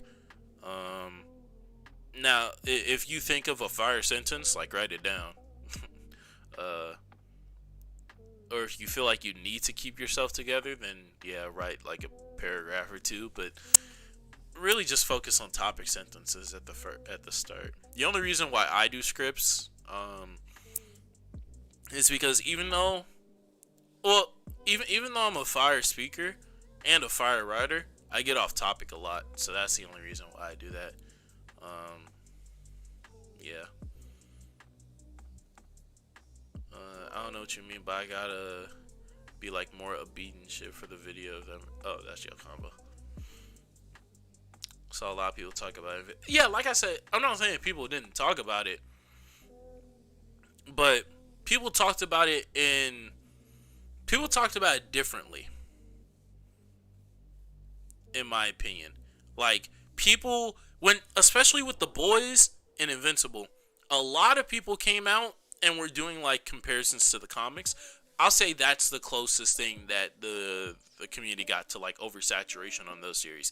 Like the amount of people that were like, "Oh, did you read the real Invincible comic? It was horrible. Oh my god. Did you read the original Invincible comic? It was amazing." So aside from that, like I don't think the analysis community just like, I'm sorry for y'all ears, but just ate it alive.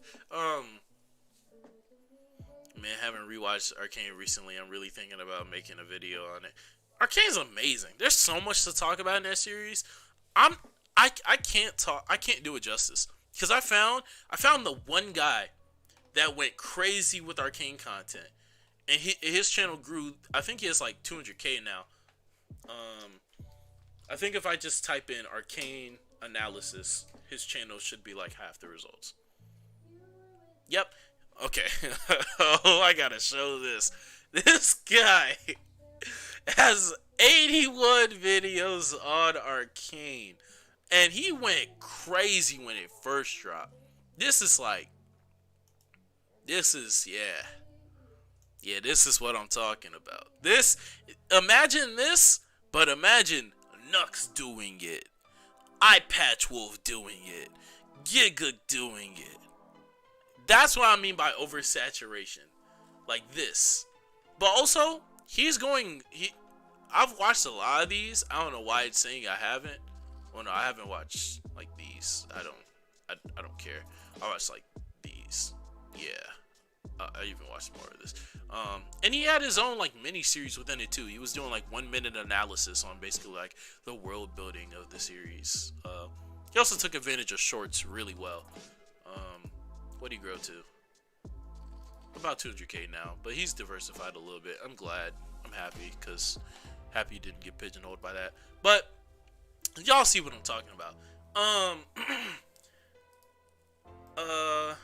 What was I saying? But yeah, there's a lot of content to be made on Arcane. I think I personally would do a disservice talking about it. Like if I talked about it specifically, even just one video, I don't think I could do that. It's the same way I feel about Mushoku Tensei. But I'm gonna talk about, I have a video planned coming up like next month where I'm gonna talk about politics in anime. I have a video in a couple months planned for me to talk about how what's it called? How different allegories are made in anime and fiction.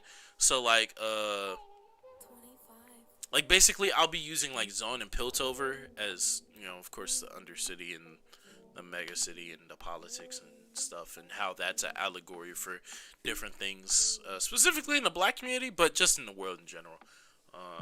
So I'll use Arcane as like a reference point in a lot of my videos, because that's also what I'm transitioning my videos to.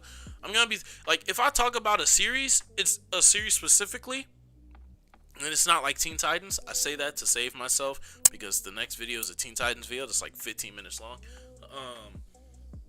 All the other videos that are on like singular series are gonna be shorter than the videos that are like have a topic, and then I talk about different series. If you get my drift. But yeah, I think I'm the only one who doesn't like Arcane. Ban Skinny Bob right now. How do you not like? You watched one episode, okay, bro. Skinny Bob. The first 3 episodes of Arcane are a prologue, and it's one of the best I've seen, like, ever. The only thing I hate is that Netflix is probably gonna follow that formula for every other animated work that they do, because they did with Cyberpunk, and I think Cyberpunk's pacing suffered because they tried to follow the Arcane formula. So, but yeah, watch past episode 1, and also you're banned. I have so many opinions on Netflix anime, or anime coming out on Netflix. They could do it right, but Netflix, just as a platform, I'm gonna shit talk it in one of these videos. Definitely getting like stats and facts and shit from that too often. People did that with The Boys as well. Bro dropped 81 with Kobe on it. I don't know what you're talking about. But yeah, 80 videos on one. Yeah, 80 videos on one. What's it called?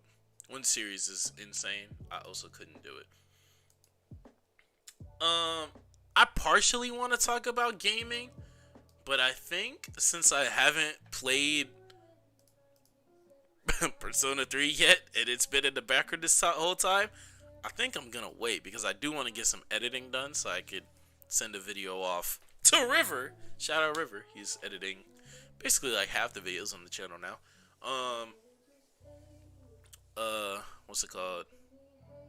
Kobe dropped 81 points. Yeah, no, Kobe dropped 81 points in 06. I thought you were saying some news or like relate. I don't know what you were. I don't know.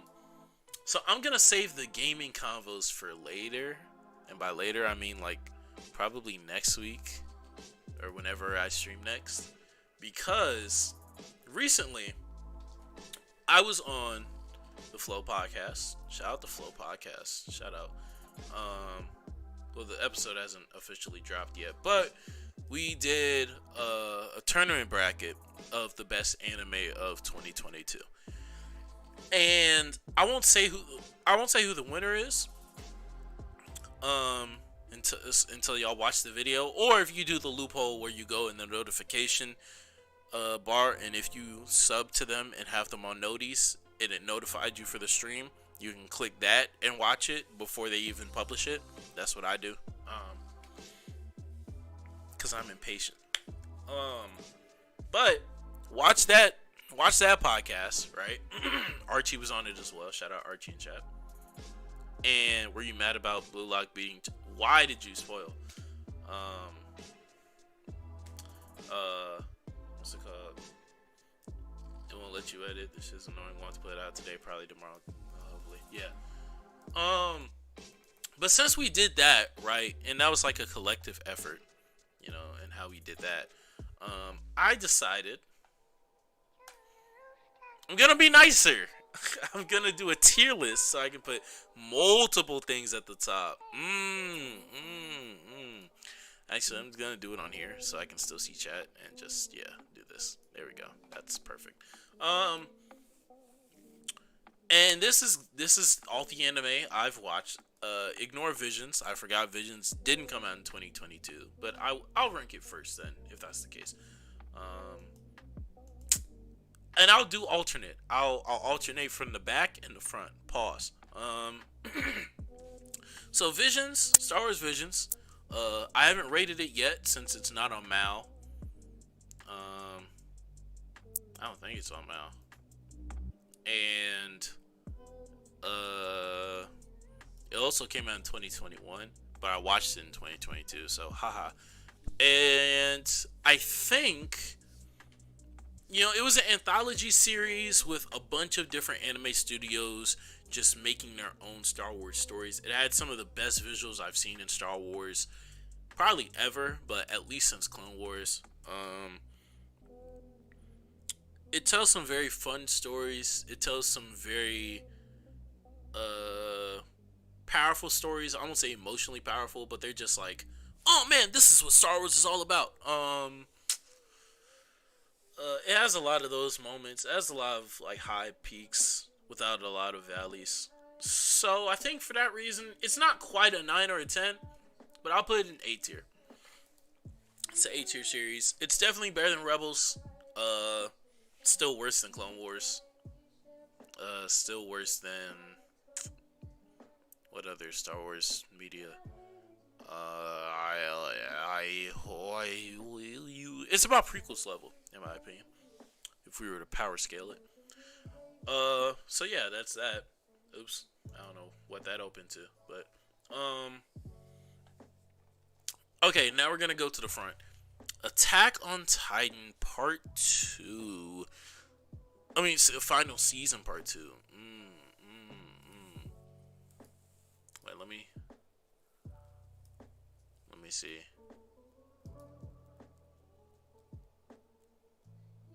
Okay.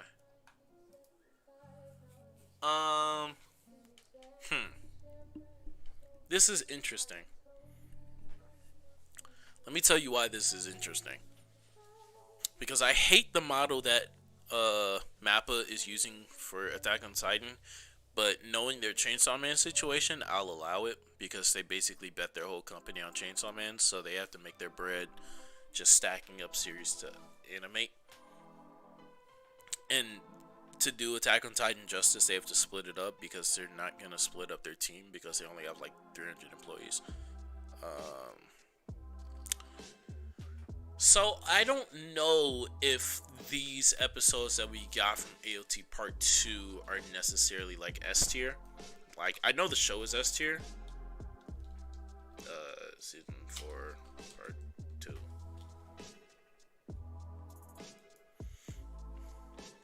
Let me make sure it covered the areas that I think it covered.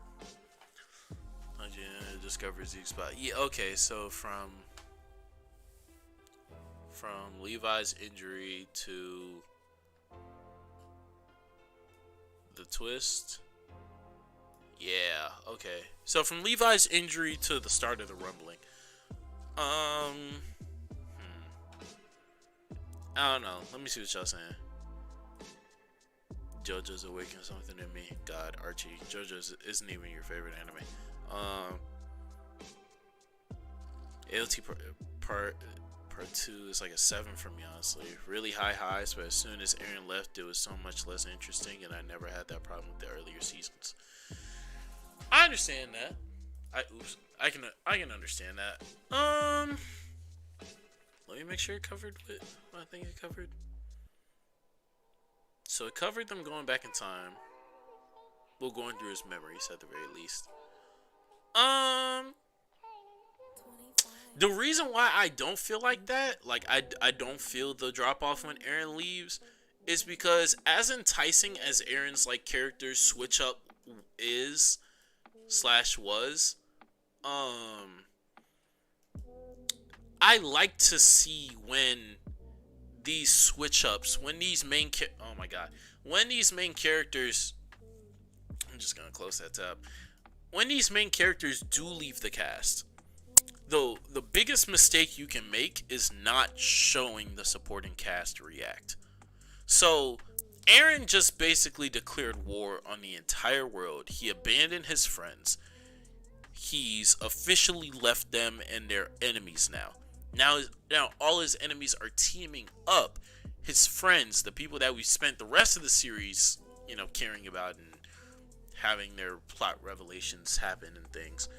And the worst mistake that you can make is continuing on without addressing like what these characters are doing outside of like just planning for Eren. I know that's not what you're saying, Knightley. You're not saying that you didn't want them to show. You're just saying that it got boring. The reason why it didn't get boring to me is because of the dynamics between those two sides of the Marleyans and the Paradisians. I don't know. And the scouts coming together and reconciling essentially, and explaining their two sides of the war.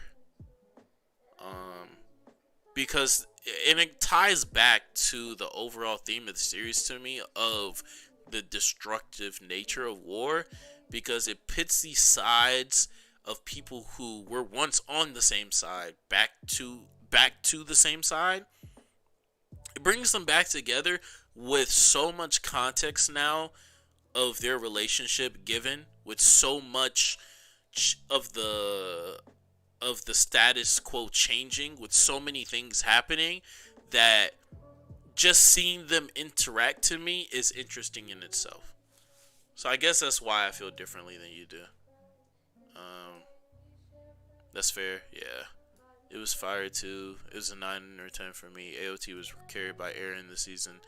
After the start of the rumbling, it's just okay. You feel like they should have killed off more prominent characters. I feel like it would have given us more seriousness of the situation. The reason why I don't feel like, if I were to think about it critically, they probably should kill off more than Sasha, but number one, when I think about it, half of the cast that we have left remaining are Titan shifters.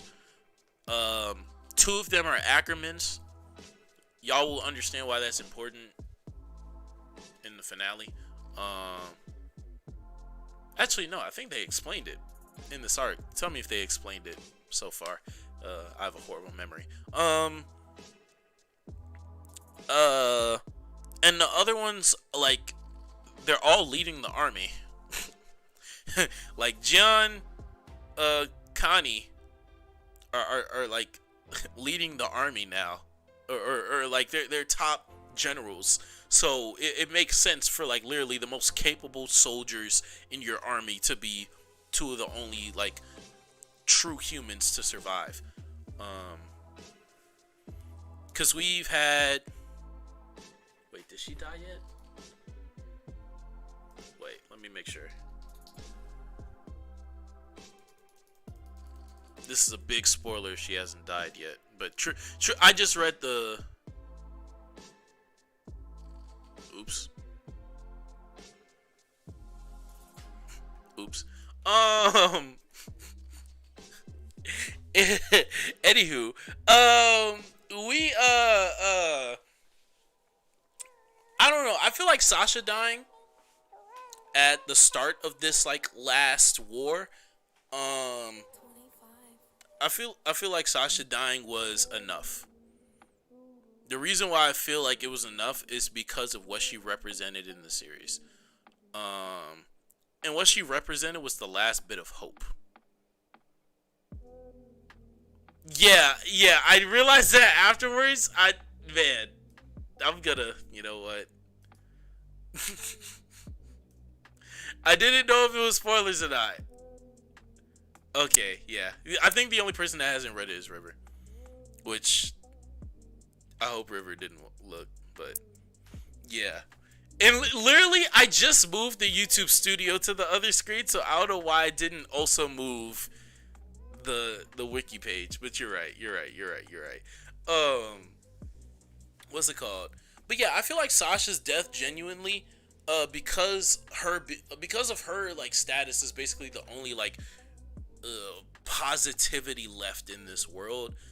With her death, that like was so jarring. Okay, good. Good. Thank God. Because you would be mad, River. You would be mad. Okay, we're good. Let's go. Thank God. Lady Luck is on my side. I didn't lose 2 friends today. But yeah, I truly think that her death is enough for now. Because of, like I said, because of what she represented in the series. Well, you were talking about peer-to-peer too? If so, that's a fact. Yeah, I talked a little bit about peer-to-peer. And it was just Agent in general. He is on the screen, huh? But yeah. So yeah, no. At this point, I'm cool with the people who have died already. Even though we have been through like the beginning stages of the war, we haven't gotten to the actual war. When the actual war starts, they better be dropping like flies. So for that reason, A or S, I'm cool with either. I'm gonna put it in A because I think I already know. Don't watch the stream back, River. Don't. Okay, watch it until we talk about Attack on Titan, I guess. All right, going back to the end, we have Classroom of the Elite, and it's B tier. It's B tier for this year. I'm doing this list like comparatively to itself, right? So the reason why Classroom of the Elite, even though it's a good season 2, I shouldn't go too deep into this because I doubt anyone here aside from Archie has watched season 2 of Classroom of the Elite. But the reason why it's only B tier, comparatively, because like it's a good continuation, but it doesn't have anywhere near the highs of just about anything on this list. Like, yeah, everything that I'm seeing on this list has like better peaks in 2022 than Classroom of the Elite. I do think that the development that we get for Ayano Koji is cool. The insight that we are getting to his character, and also the development of some of the side characters as well. I don't like how Hirokita was kind of like shuffled into the background though. But everything with Kushida, everything with Karu Izawa, I fuck with them. I fuck with them. I fuck with. Let me make sure I remember what this season was. The season was the sports festival, right? Yes. Yes. Okay.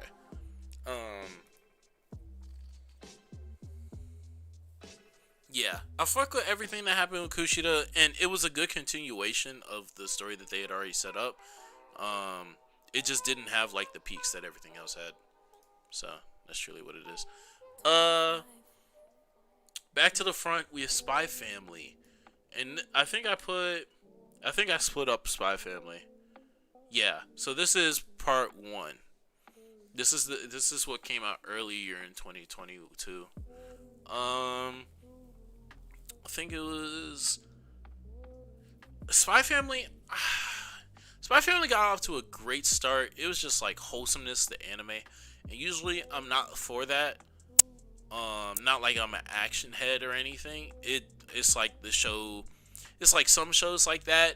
It's very slow paced when it comes to the progression towards either just the main plot or just the characters growing in general.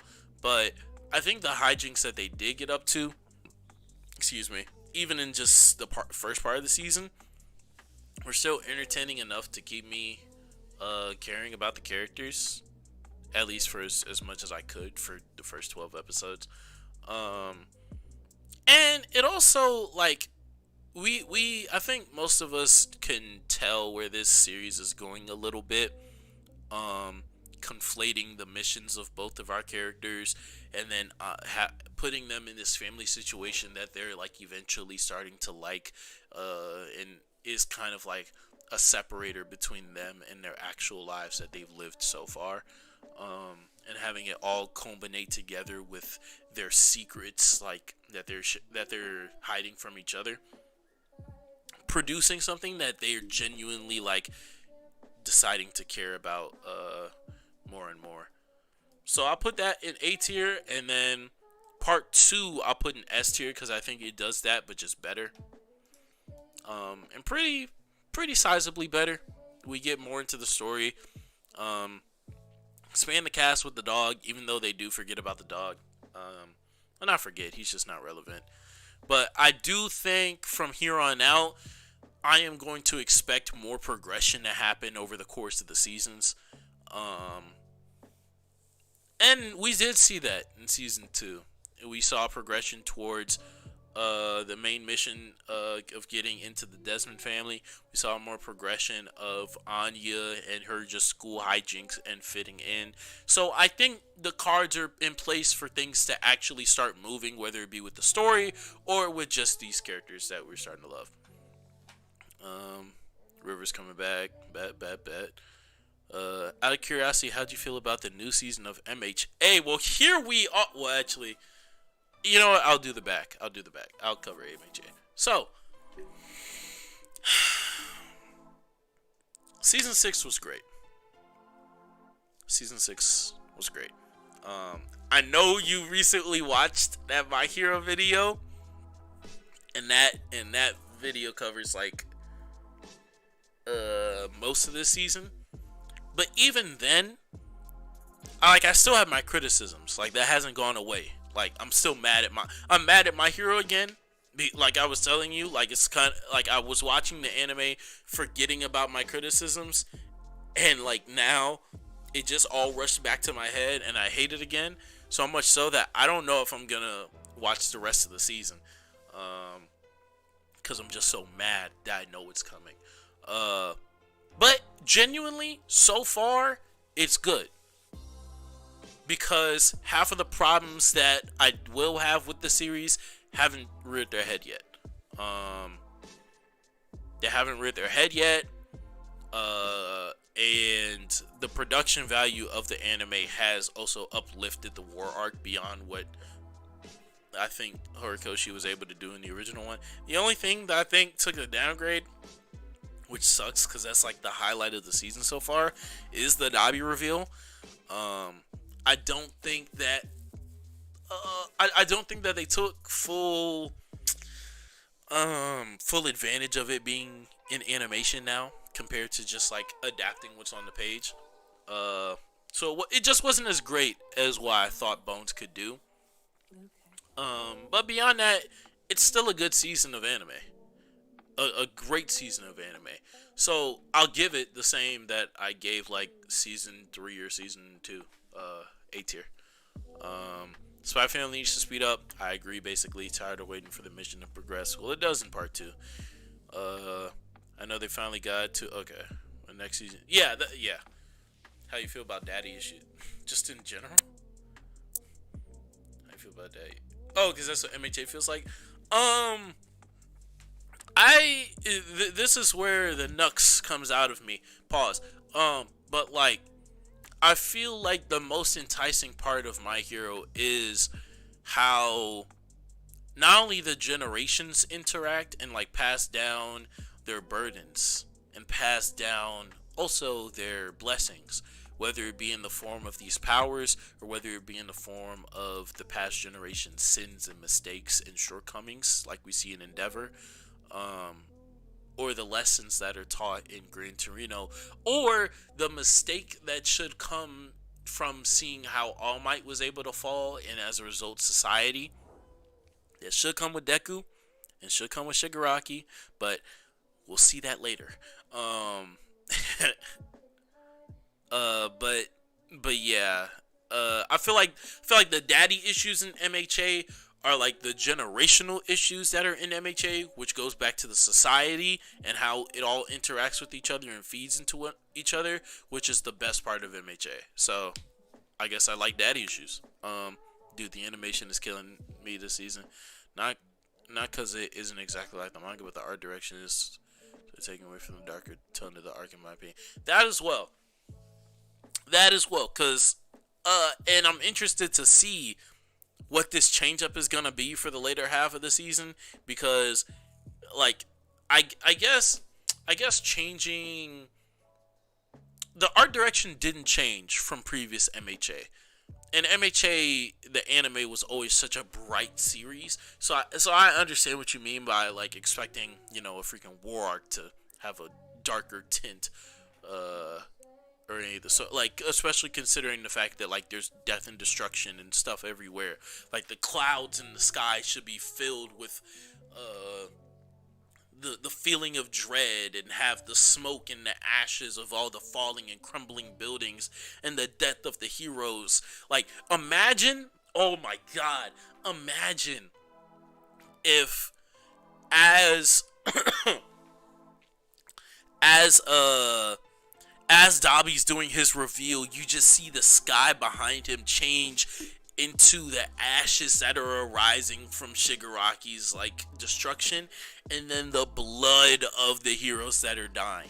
That would just, and it just turns to a reddish thing, and then you just see like his blue flames start to flame around him. Like, oh, the imagery that they could have done with that reveal is just so I understand what you're saying. I truly do. That's what keeps it from an S to me. I think it's the fact that I flipped to reading it around that time, so I might be bugging. No, you spin. Look, the anime's job is to do what anime can do that manga can't. And like I said, at the most important part, I don't think they did that. And then you add that on top of the ass pulls, and then the unsatisfying comebacks of two characters, and that keeps it at a 8 out of 10. I think that's my favorite part, because I understand the generational trauma type beat. Shout out to all my first gen Americans. Shout out. I'm not one of y'all. That's crazy. Mob Psycho's finale, final season. Mob Psycho had a really good ending. I don't think it elevated the series too much, but it was steady enough for me to still like shed a tear type beat. But I shed a tear on anything that I like that ends, regardless of whether it's good or not. It just sucks to know that like I'm never gonna see these characters again, and they're some of the best characters I've ever seen in anime. The Dimple arc in the first 5 episodes or so was absolutely amazing. That alien episode is one of the worst episodes of anime I've ever seen, and the last 4 episodes of trying to touch Mob touched me. Realize. So yeah, I think it was a good conclusion to a lot of people's character arcs. Mob, Dimple, Ritsu, even um, Reagan, of course, and it just like the entire show. People forget this. The entire show is predicated on Mob gaining the confidence to be satisfied with the way that he's lived his life in hiding his powers. Number one.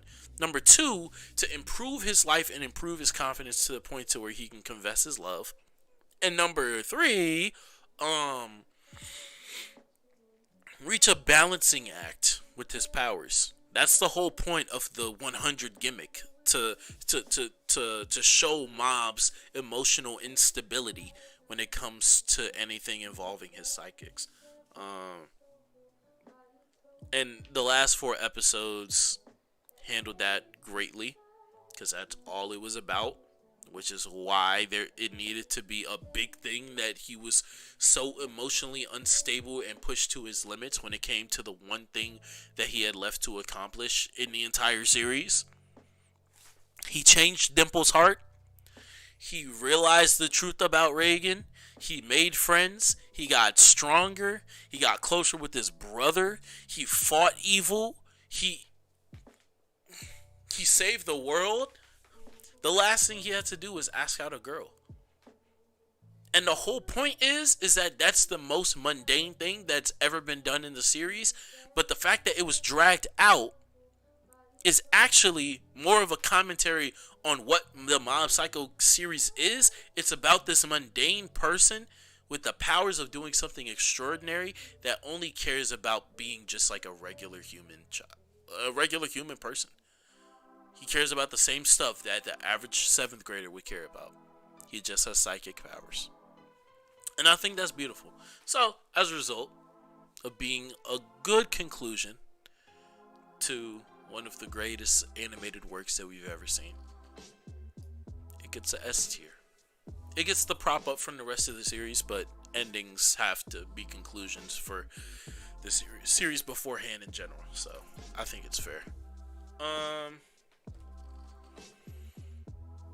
Mob Psycho Season 3 disappointed me. Yeah, but you're wrong. So, yeah, there's that.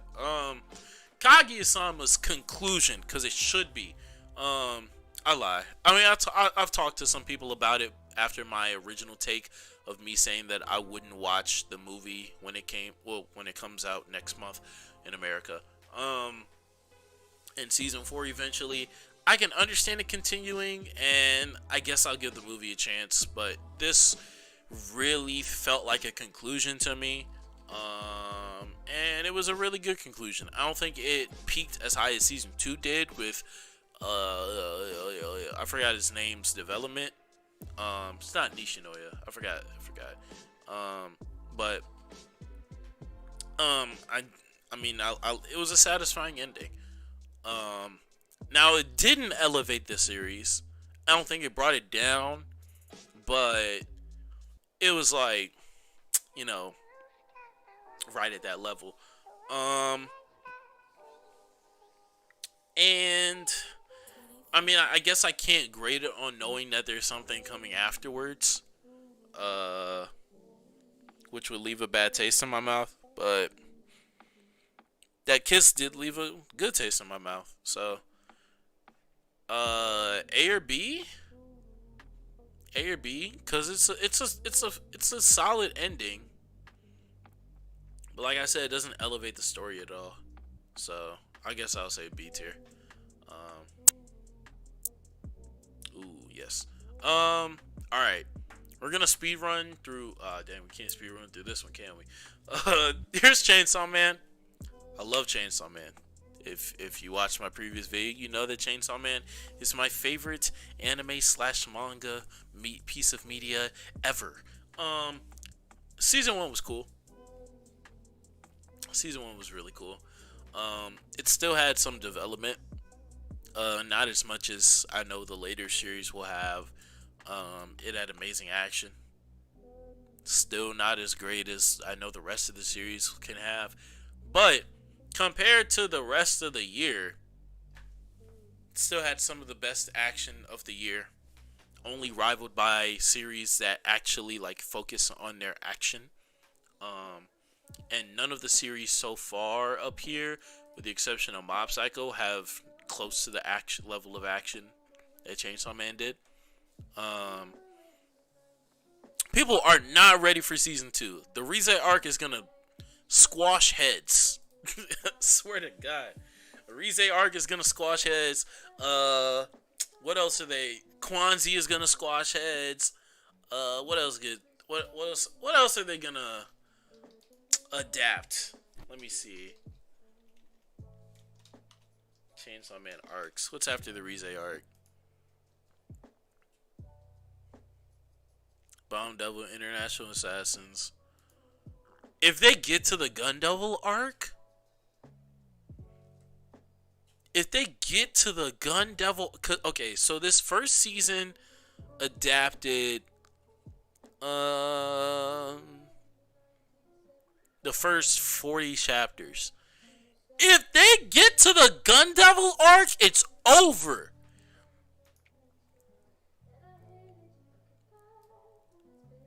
If they get if they get to the Gun Devil arc, it's anime of the year, and I'm fighting over it. I am throwing hands over Chainsaw Man if that's the case. But season one, solid precursor to that. I think it sets up all the characters to get their development in the future while also still doing great characterization for them at the beginning. It also elevates the source material in some ways. Um, a lot of ways it elevates the action, of course. It elevates the characterization of specifically Aki, more so than the manga did at this point. Um, and I think it gets off all the character interactions that will come to define the series. And it's just so fun. It's so fun. So yeah, it's an A. It's an 8 out of 10. Demon Slayer season 2. I didn't like it as much as a lot of people did. Right? Let me make sure I remember what I'm talking about. This is the upper level demon. This is the dude with his sister, right? Entertainment District. Yeah, this is definitely the dude with his sister. And then, Zenitsu in that house where he's basically like a maid slash prostitute. Yeah, bet. It was entertaining. I mean, Demon Slayer is one of those series with just as good action, with better action than Chainsaw Man. I'm not a Chainsaw Man show. It's my favorite series, but I know when something's better than it, in certain aspects. And so far, I do like, delving into Demon Slayer's world and Demon Slayer's story. And I feel like it did that. It did it did that. I mean, there's not really much I could ask for a season 2 after, aside from that. Visually it's good, but story wise, come on, Demon Slayer story. No, it's pretty basic. I understand that. I'm not putting it up with Attack on Titan, like story wise. But I'm saying it did what, so far I'm not expecting it to go in crazy directions with its story. I'm not expecting it to wow me with its story. Its power system is cool so far. Its fighting is amazing. Its exploration of the entertainment district and just not really the inner workings of it, but just seeing different parts of the world. And also learning more about the demon system, how the ranks work, also the Hashira a little bit. Even though we did get more of that in the movie rather than season 2, we still got more of it. I'm not counting Mugen Train. I'm counting Entertainment District. Just Entertainment District. So I guess for 2022, I'll put it here.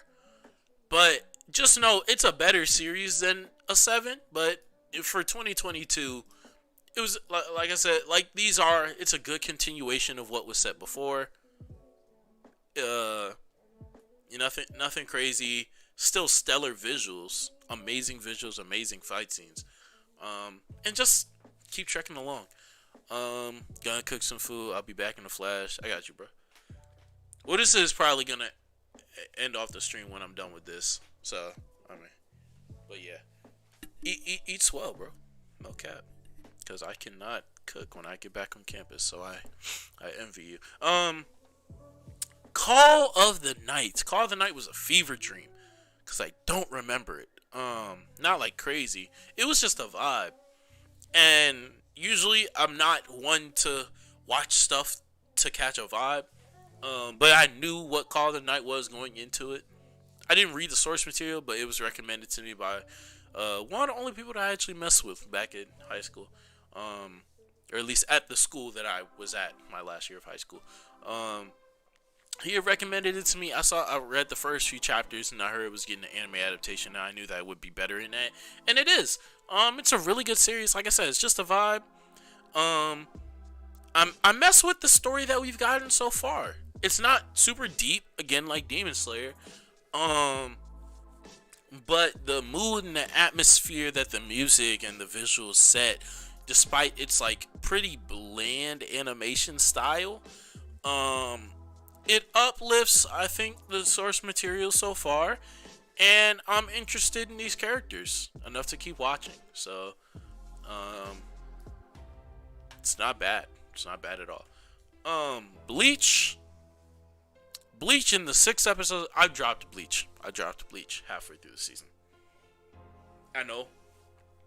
You're probably booing me.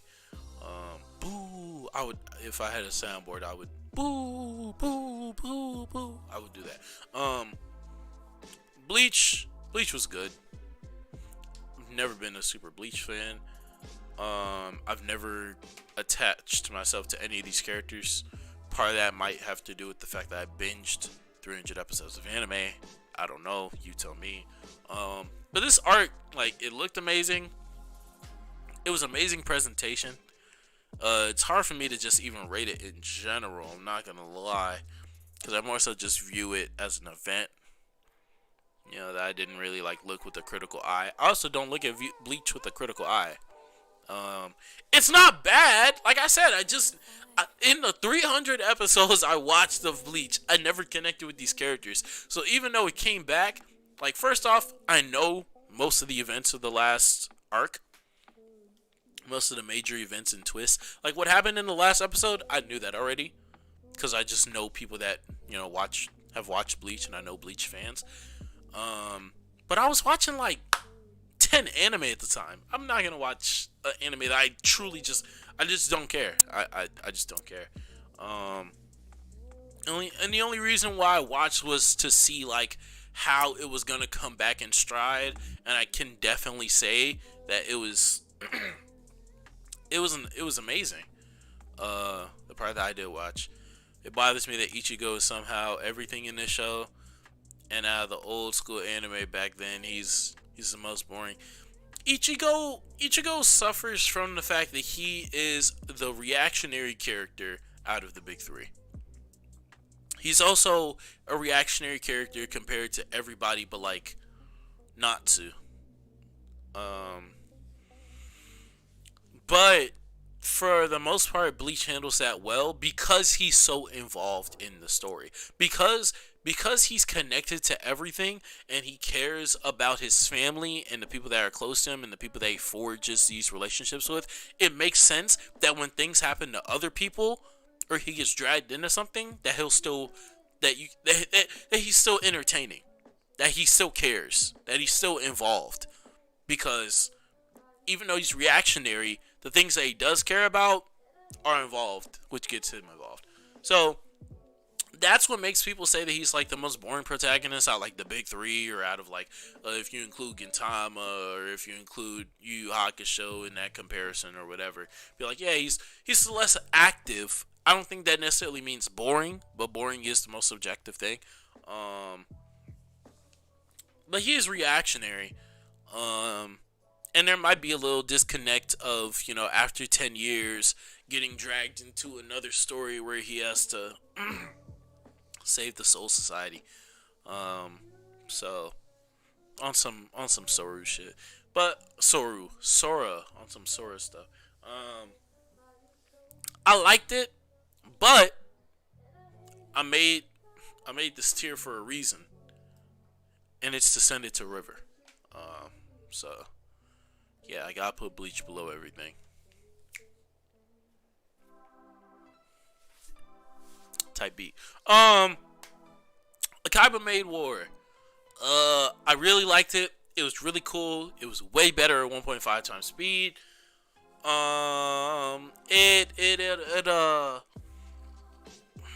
It's one of the funniest anime I've watched. And it tells like an actually compelling story that I was like very surprised with.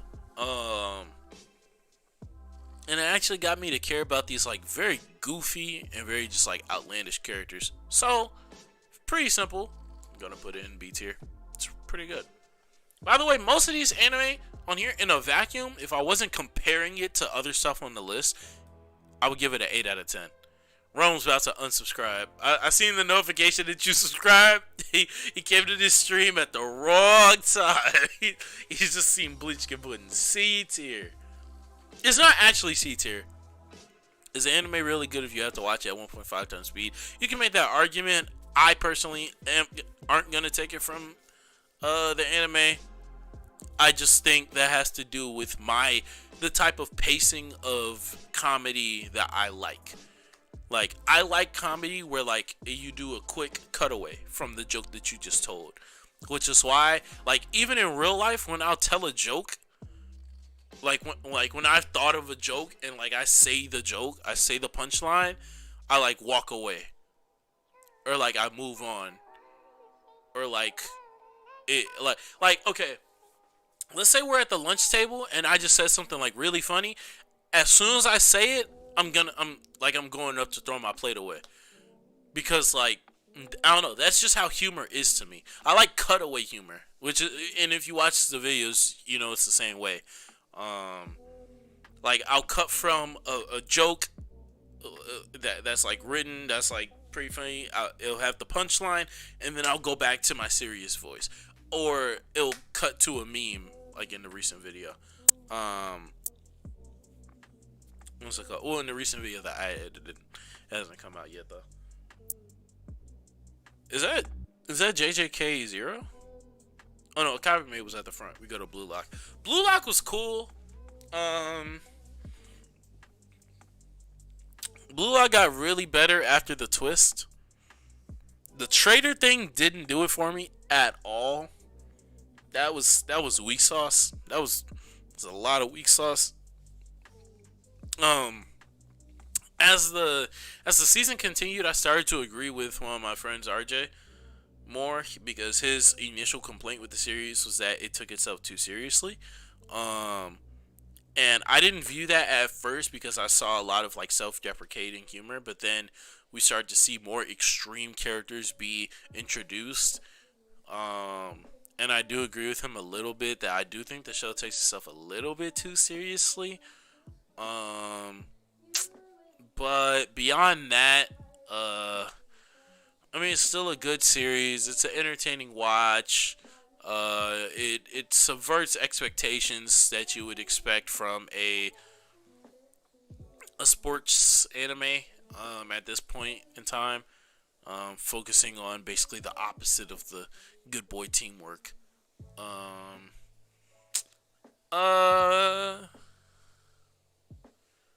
I noticed the more you like Haikyuu, the more you dislike Blue Lock. I don't like Haikyuu anymore. Oh, you're saying out of the people that you talk to, the higher Haikyuu is. I don't dislike Blue Lock. I don't dislike Blue Lock, and Haikyuu's in my top 3. Well, top 4 now, but But yeah, Blue Lock's a solid anime. I just don't think it did anything like truly revolutionary or anything. Um, I think it had some great concepts. I think it had a lot of downtime and moments that weren't really interesting. No, no, like I said, I love Haikyuu, but I'm saying I don't dislike Blue Lock. But he's saying comparatively, he's saying that like basically the higher regard you hold Haikyuu, like it's like a balancing act between Haikyuu and Blue Lock. I understand what he's saying. Um, yeah. Well, and here's the thing: I like it for what it is, and I don't have a preference towards like more individualistic storytelling or more teamwork storytelling in sports anime, because those are the only two sports anime I've seen. Haikyuu's my only sports anime. I haven't seen Baki. I haven't seen Kuroku. I haven't seen Captain Tsubasa. I haven't seen anything else. Haikyuu's my first and only sports anime. Haven't seen Slam Dunk. So I don't have a preference on which style of storytelling. Like, I don't have the decades of every sports anime being centered around teamwork like that. I don't have a preference towards that. And when it comes to that like teamwork and friendship trope in just like shonen anime in general, I'm not the biggest fan of it. I'm more of a fan of like morally complex protagonists and stuff.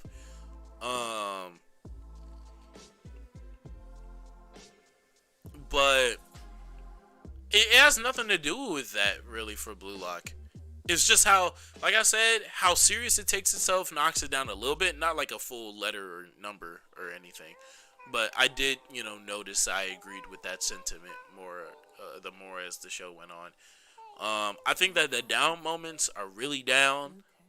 And I think the show's biggest strength is also its biggest flaw. The show's biggest strength is the seriousness and the tenseness of the matches when these players have so much riding on it. Its biggest flaw to me is the fact that it takes this sport so serious. The fact that it takes it so serious is funny to me, but that's not intentional. Like, it's not like it doesn't have Gintama humor where it's like this character is like, I'll kill you on the football field while his eyes are glowing blue like flames. And then I forgot the main character's name. He cuts in, like his face cuts in, and he's like, I don't know what he's talking about, with like a deadpan face. It's not like that. It's not supposed to be funny. Everyone has their own taste, and I get that. I mean, you like Kuroku. From what I understand, Kuroku takes itself like seriously, and it's also outlandish. That's funny. Whether it's and look, I'm not saying it can't be funny. I'm just saying it's not supposed to be. It's not intentional. So I wouldn't. Me personally, I'm not gonna give that to the show. The fact that like I personally laughed at the fact that he's like, oh, without soccer, my future is finished. Mind you, half of my decision for college was based on marching band. So like I clearly understand what it's like to like make sacrifices for things that the rest of society is like, really? You're crying over that? I clearly understand. I've also played sports before. So yeah. I mean, but other than that, like I said, Blue Lock's good, and most of the series in this list, most of the series in this tier, if it weren't for 2022, would be like an 8 out of 10 or an A tier series. It's just that I'm comparing them to their peers. The JJK Zero movie, it was really mid aside from animation. So yeah, watched out of bribery. Watched out of wanting to see arguably the best part of JJK be adapted, and it wasn't. It was like adapted like they just put it in animation. I don't know. Dragon Ball superhero movie.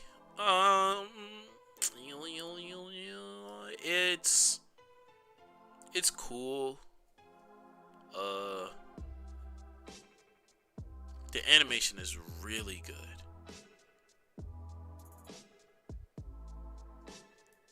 The animation is really good in Dragon Ball superhero movie.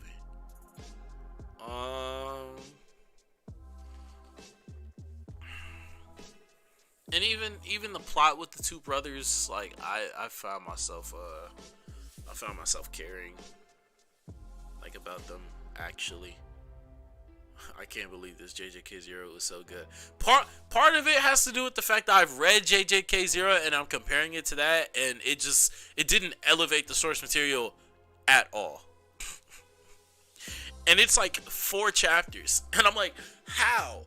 How could you not make this better? You had one job, and it was to get me to care more about Rika and I forgot protagonist's name because he's cool as fuck.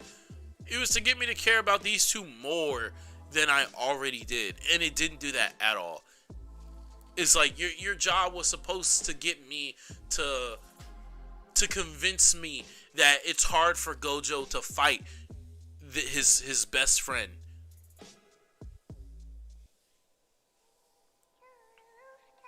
Like, and it didn't do that at all, bro. So, I mean, I'll give you your I'll let you take your sub back if you want to. If you're that mad that both the anime that you were rooting for got watched out of bribery. Yuta, there we go. Yuta's so cool. Oh my god, Yuta's so cool. But yeah, in my opinion, the movie had like one job, and it was to get me to like care more about these characters in this situation more than I already do, me being a manga reader, and it didn't.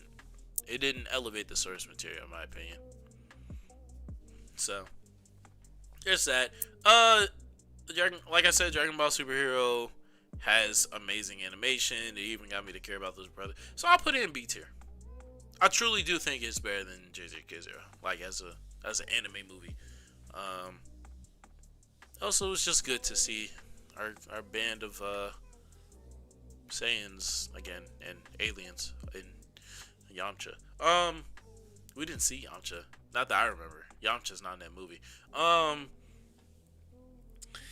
Licorice Recoil. I do wish we could have seen more of Miguel versus Gojo. Yeah, and even the fighting choreography. I'm not a big stickler for like fight choreography or anything, but like the fights were on the same level as season 1 to me, if not like worse. Like it was the same if not worse. And I'm not even talking about just the highlight fights of season 1. Like, cause season 1, like I'm sure a lot of the animation budget and with the animators went into animating those fights. I'm not even talking about the standout fights.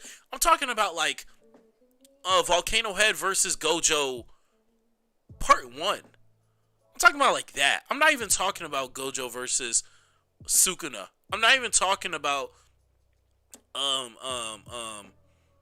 Yuji and Clap Guy versus, like, I'm not even talking about that. I'm not talking about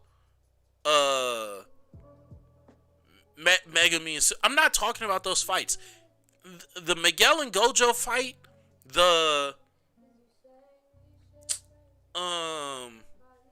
my god, it's been so long. Cause I watched this movie like I think April.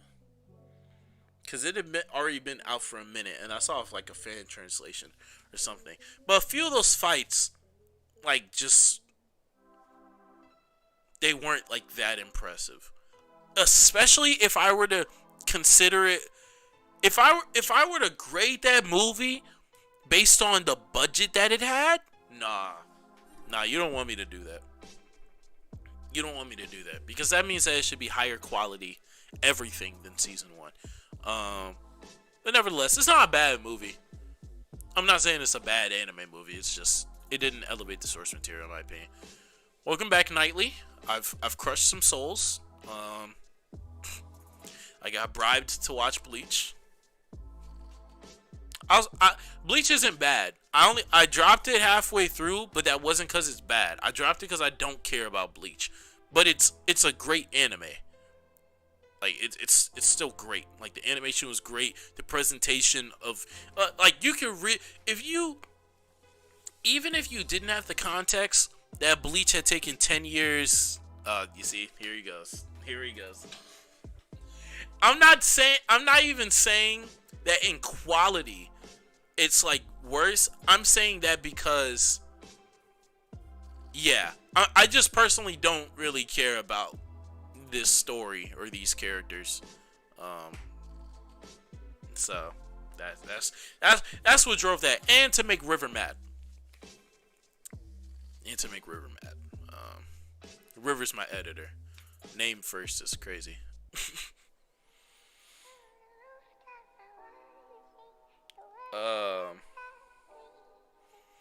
But yeah, it's not a bad anime. It's that's not what its placement is indicative of. Now JJK is the worst thing on this list. JJK 0 is the worst thing on this list.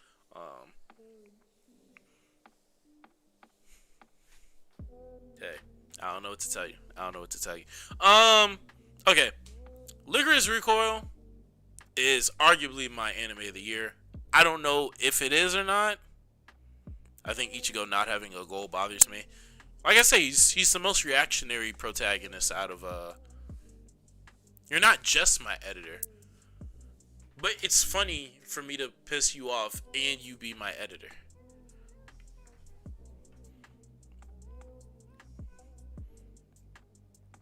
He edited the last video. He edited the last video for me nightly.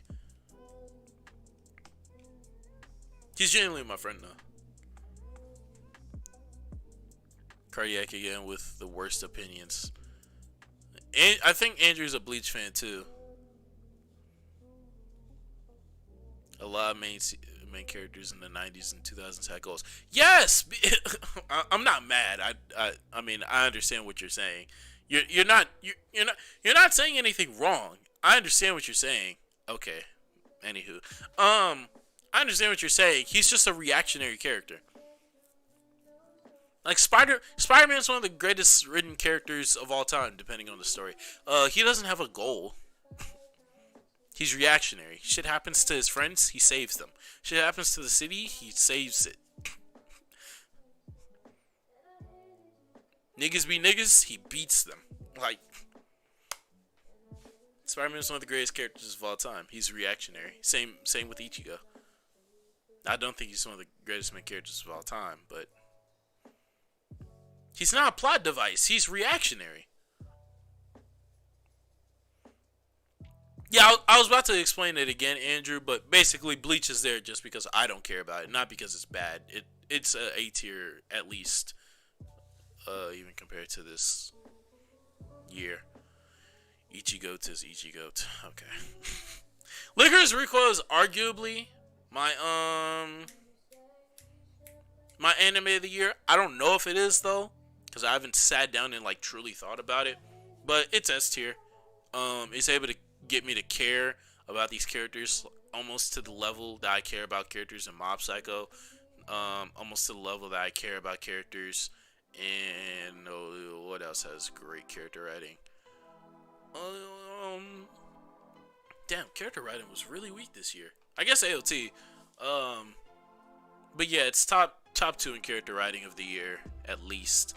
It still has great action, amazing set pieces. Oh my god, watching Licorice Recoil is like replaying Uncharted 2. Like it's absolutely amazing and crazy with like the positions that it puts these characters. If you haven't watched this movie, I mean this anime, you genuinely need to, because like the things that these characters have to go through and deal with and just like live through is crazy in such a short amount of time. It's so insane. It's S tier. Ichigo's a plot device. He's just a reactionary character. What makes the list bad then, Andrew? If you could change one thing about Naruto, what would it be? I don't know. I have no idea. It would be something about the war arc.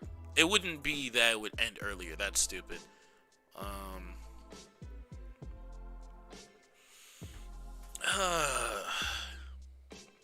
What would it be?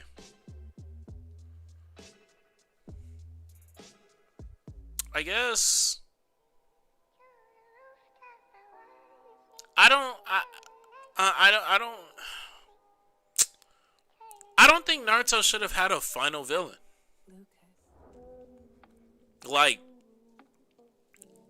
I'm not. I don't think that. I don't think that Kaguya should have been introduced in the series. I think the final villain should have been like the essence of like selfishly using chakra or like selfishly using jutsu. So instead of the main villain being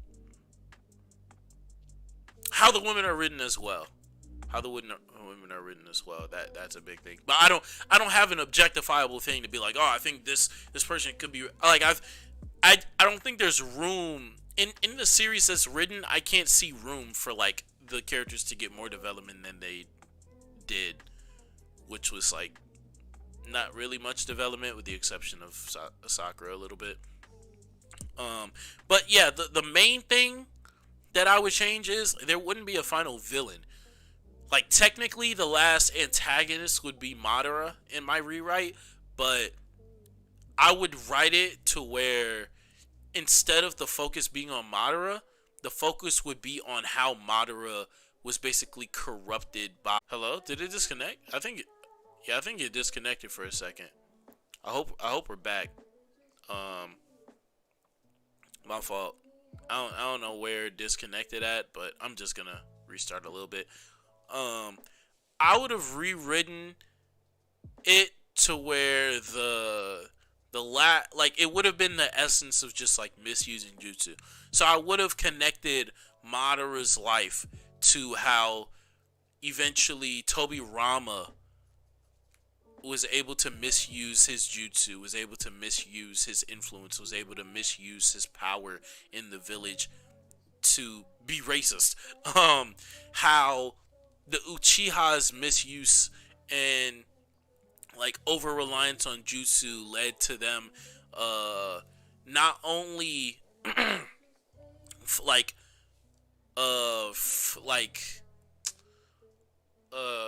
about to revolt against the leaf basically.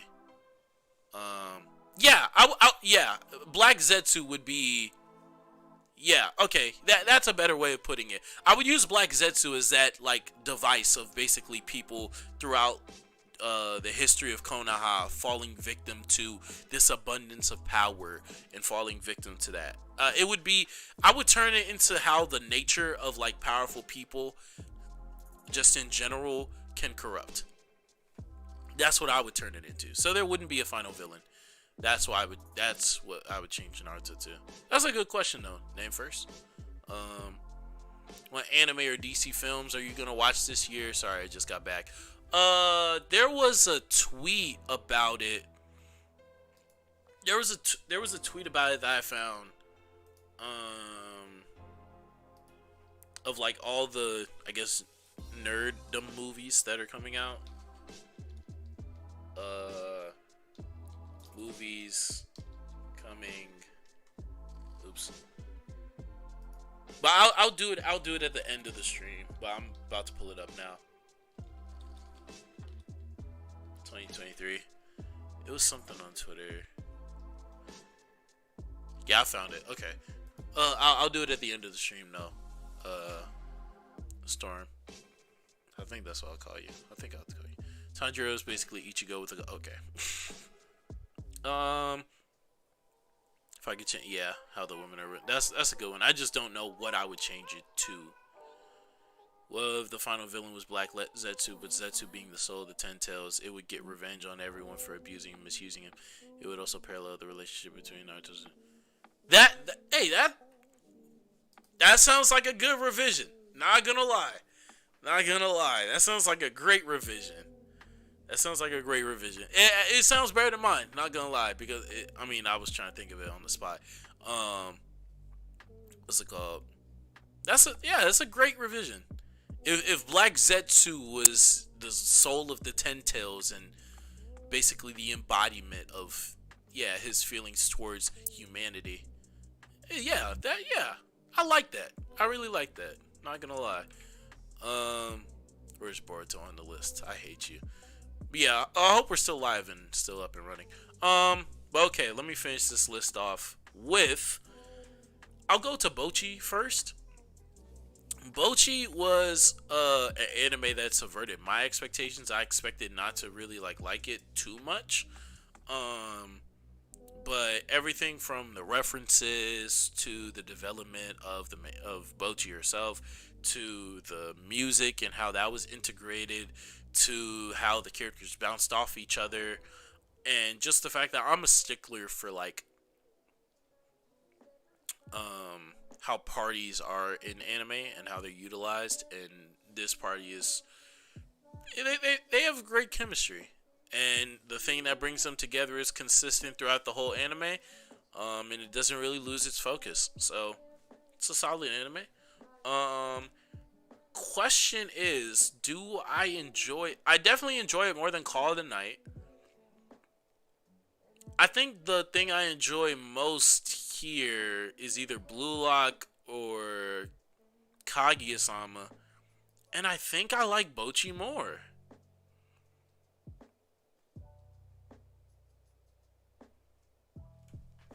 It's the only entertaining thing about social anxiety characters, the fact that you can relate to them. I legit couldn't with Bocchi.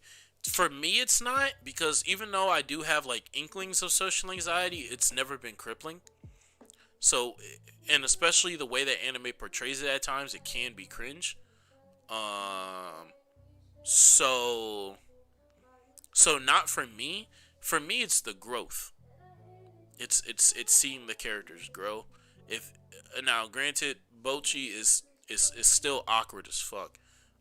At the end of the series, but I mean, it's supposed to be seeing them grow from it being crippling to them either to them just growing truly. The Sage of Six Paths and his brother would get revenge for the Ten Tails, killing his mom possibly.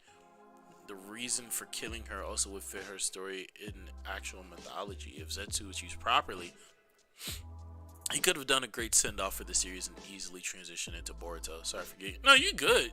You spitting. I do this. Well, I used to. College kind of messed things up, and also I'm just I'm a horrible friend, truly.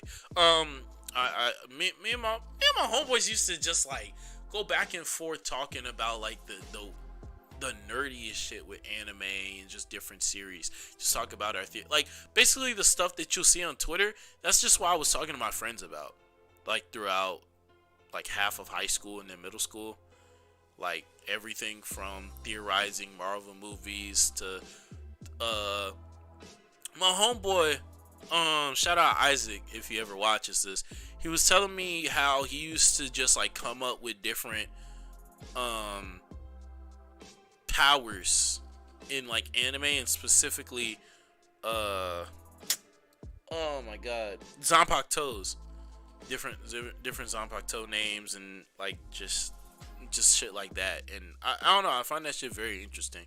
And also just alternate endings to a series, especially something like Naruto, where the lore of Naruto can go so deep if you want to. And also it's just so well known that a lot of people can come up with better endings, sadly, than Kishimoto did. And it's just interesting to see how many people Naruto's affected and how many people know about it to such an extent. So actually, yeah, I fuck with your version. I'm gonna have to see. Do you know if anyone else has Black Zetsu playing such an important role? Because I think a lot of people forget about Zetsu. I was about to, literally. And I'll put my Dress Up Darling in S. I've never watched Dress Up Darling. I'm only ranking the ones I've seen. And also, Dress Up Darling's probably cringe. Not gonna lie. But yeah, Bocchi, I think I'm gonna put it in A tier. I think it goes in A tier because the two things at the top of this is Kaguya-sama and Blue Lock, and I think I like Bocchi just a little bit more than Blue Lock. Just a little bit. I care about the characters definitely more than I do in Blue Lock. I don't care about them in Blue Lock. I just don't. I I don't. Like, I understand their passions and stuff, and I'm not even comparing it to Haikyuu, but I understand their passions and everything for the sport. Like, for a few of them, it's shown. For he has red hair. I think his name starts with the H. Um, what's it called? His oh no, Bachira. Bachira. I think he's the one that like snapped his leg or something. That story is actually like shown really well in the flashback and in his motivations and just in that match specifically, and that's cool and everything. But I don't care. I don't care. I don't really care about anybody in that show yet. I'm not writing it off or anything. It's just that Bocchi got me to care. So that's probably what puts that over. Cyberpunk. Oh, it's Chigiri. I was close. Okay. I get it. It was Chigiri. Woo woo woo woo. Um. And the last but not least, we have Cyberpunk Edge Runners. This show got me to buy Cyberpunk 2077. So, I mean, anywho, Archie likes men.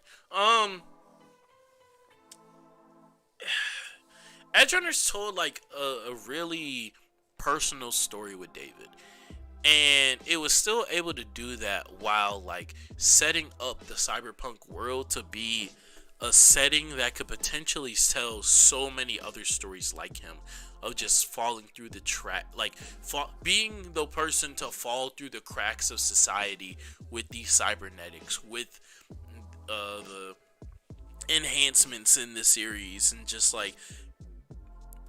the tragedy of his story. I really mess with how they were able to portray it.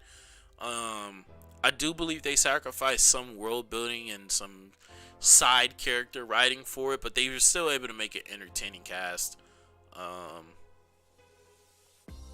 And yeah, I really like the story for what it communicates. As basically like a cautionary tale that makes perfect sense in this world. And it also potentially sets up like so much more to come in this world as well.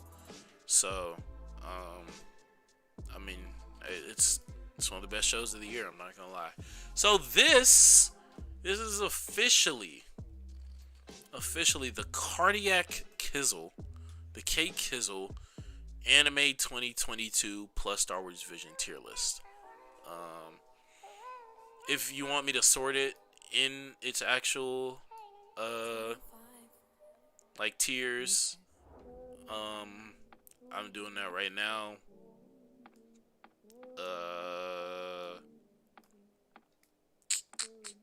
I guess this is there. Hold on, I'm gonna go mute real quick. I gotta take this call. Chat. Enjoy the music though.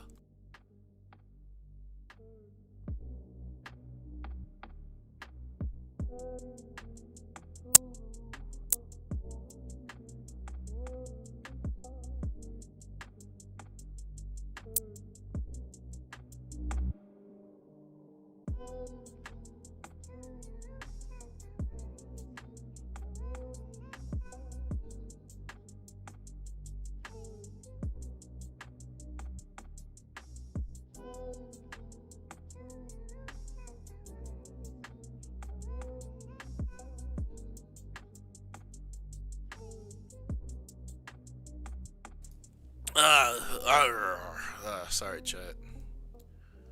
Sorry, guys, but we are about to get up out of here. But yeah, this is that's S tier. I don't know why I can't move Visions. Okay, yeah, I'll put Visions at the back since it didn't even come out in the year. This is part 2. No, this is part one.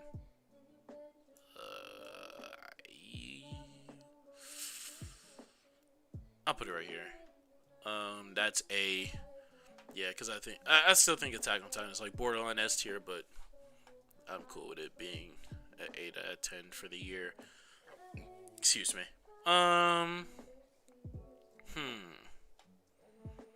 This is basically done already. Yeah, B is done already, and yeah, JJK0 is the worst thing I've watched this year, which is really good. Hey, that's amazing. If the worst thing I watched is still a movie with like A tier action, and a solid story, hey, I can't be mad at 2022. I truly can't be mad. I really can't. And this goes out to all the people who say that media is dead or that anime is dead.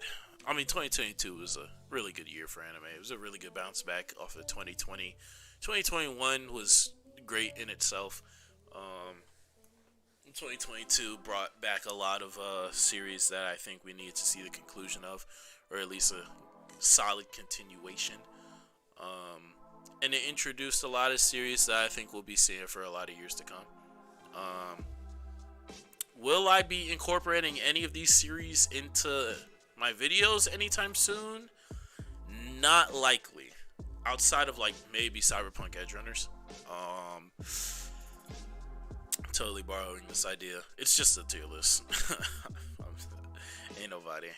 6 out of 10 list. What would you change? Andrew hates everything I do. Everything I like, Andrew hates it.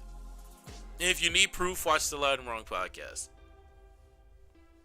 But yeah, hopefully for next stream, the topics on the ticket are definitely gonna be reacting to my own band.